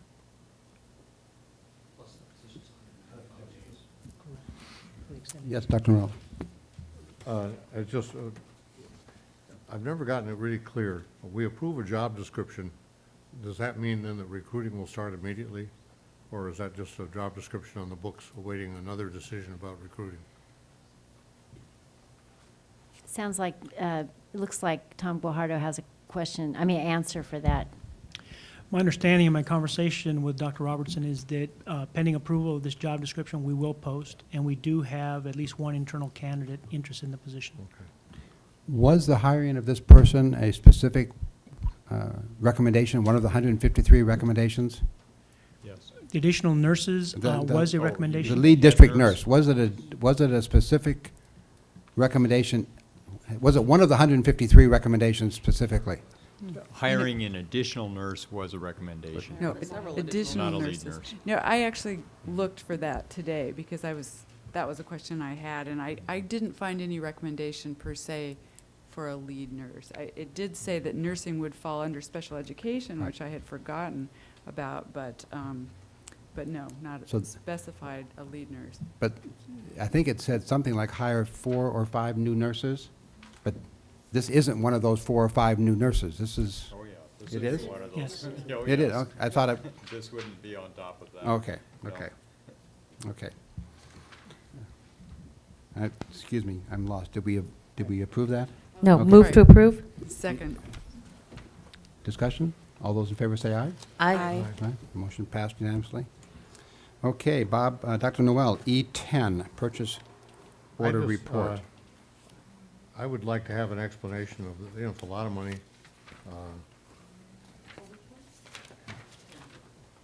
Regional housing costs, I don't think that's self-evident not self-evident to me, insofar as there may be at least one other person in the community who may not find it self-evident. Meg Jeté? Okay. I'm sorry, Ed. The- I don't care. The SELPA, the way the SELPA does this is they rent regional, like housing, not housing, but areas to work with the kids. And so as a SELPA member, we have to help pay for those regional housing costs. And do we pay for it out of the money that the SELPA gives us, or, don't they distribute our money in the first place? They do. They don't take this off the top first? They do. They take off the top because the county will not, or the SELPA and the county do not run negative programs. So they break even, and whatever expense that's over and above that is shared by all the districts. Now, in the detail, it says this is the first 50%. That's correct. So. And if they so we rent can any expect region, another if they item like rent this. any regional, if they rent any space from us, they give us a credit. And since we're talking about the FICMAT report, this is one of the areas I asked them to look at specifically, and because I thought we were getting shorted, and based on their observation, they thought it was a fair deal. Well, it's a fair deal. I don't think it's a good deal. Okay, all right. Do you have a motion to approve E10? I move to approve E10. Second. Reluctantly. Discussion? All those in favor of E10, say aye. Aye. Opposed? Motion carried unanimously. Staff pulled E13, which is the Monroe Elementary School easement and right-of-way. Dave Youngs has some comments about this. There are additional considerations on this item that weren't available at the time we went to print.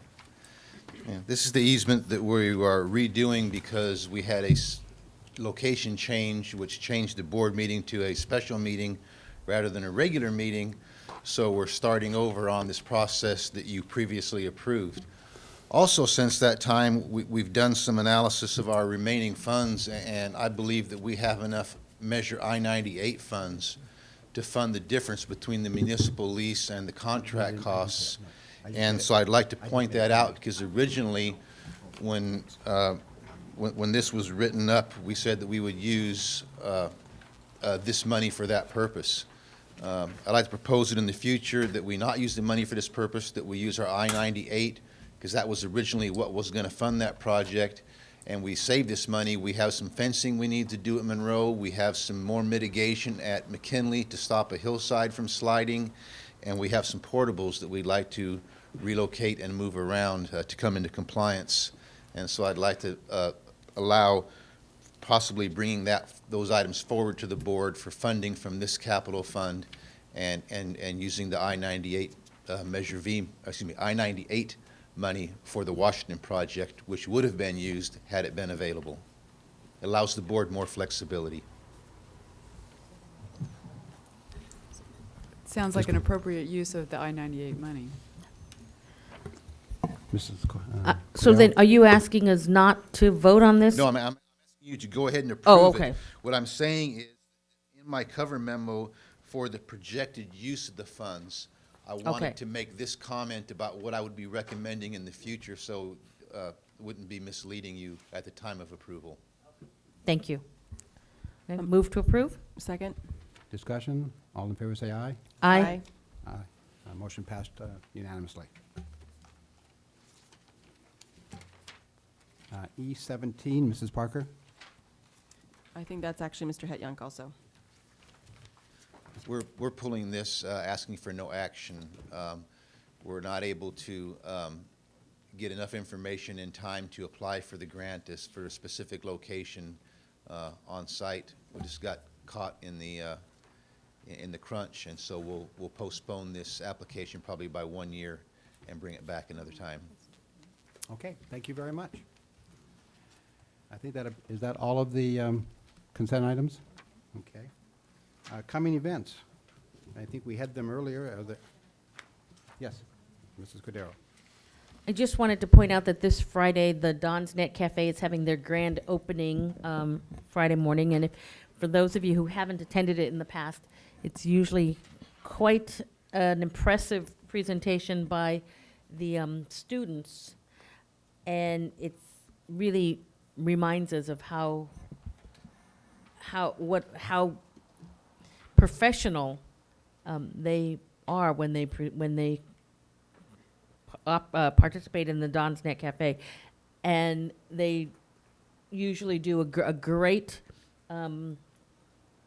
lunch as well. So if you would like to attend, I'm encouraging you to go. And also at the very end, they asked you to come up on the stage. So please do that. It's very important to them to have your presence. So anybody who goes to that event, it's important that they see you on the stage. Wait, what he's not telling you is you'll have to do the chicken dance. Come on. We're practiced at the chicken dance. We can handle it. Any other coming events? Board comments and correspondence. Mrs. Deegan?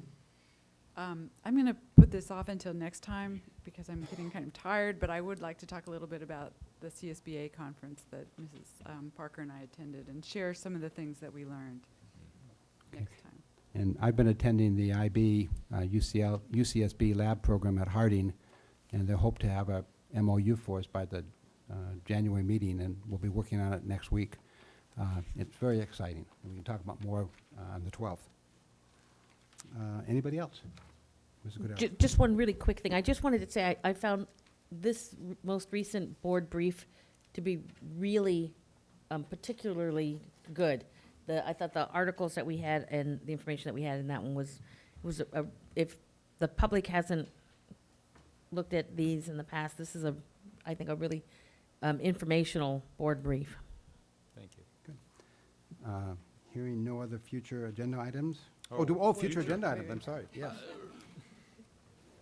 Number K, Dr. Noel. I would like to have the question of diversity plan by one name or another for each of the academies at all of the campuses we put on the agenda. I have asked Dr. Cyrus to look into the census program and a resolution. Getting a proper census means funds into our system. And there is a program put out, and I don't know if you saw it at the convention or the business meetings, but I've asked them to look into that, and if it's appropriate, make an agenda item on that also. And I actually have 2 agenda items I'd like to put out for the future. A discussion of Measure I and the possibility of using some of those dollars for instructional minutes to fund science instruction. I've been attending some of these appropriately named CSI meetings about science, but it sounds like the schools would really like to do more science, but they don't feel they have the time to do it, and I'm just wondering whether we might buy some time with Measure I money for science at the end of the school day.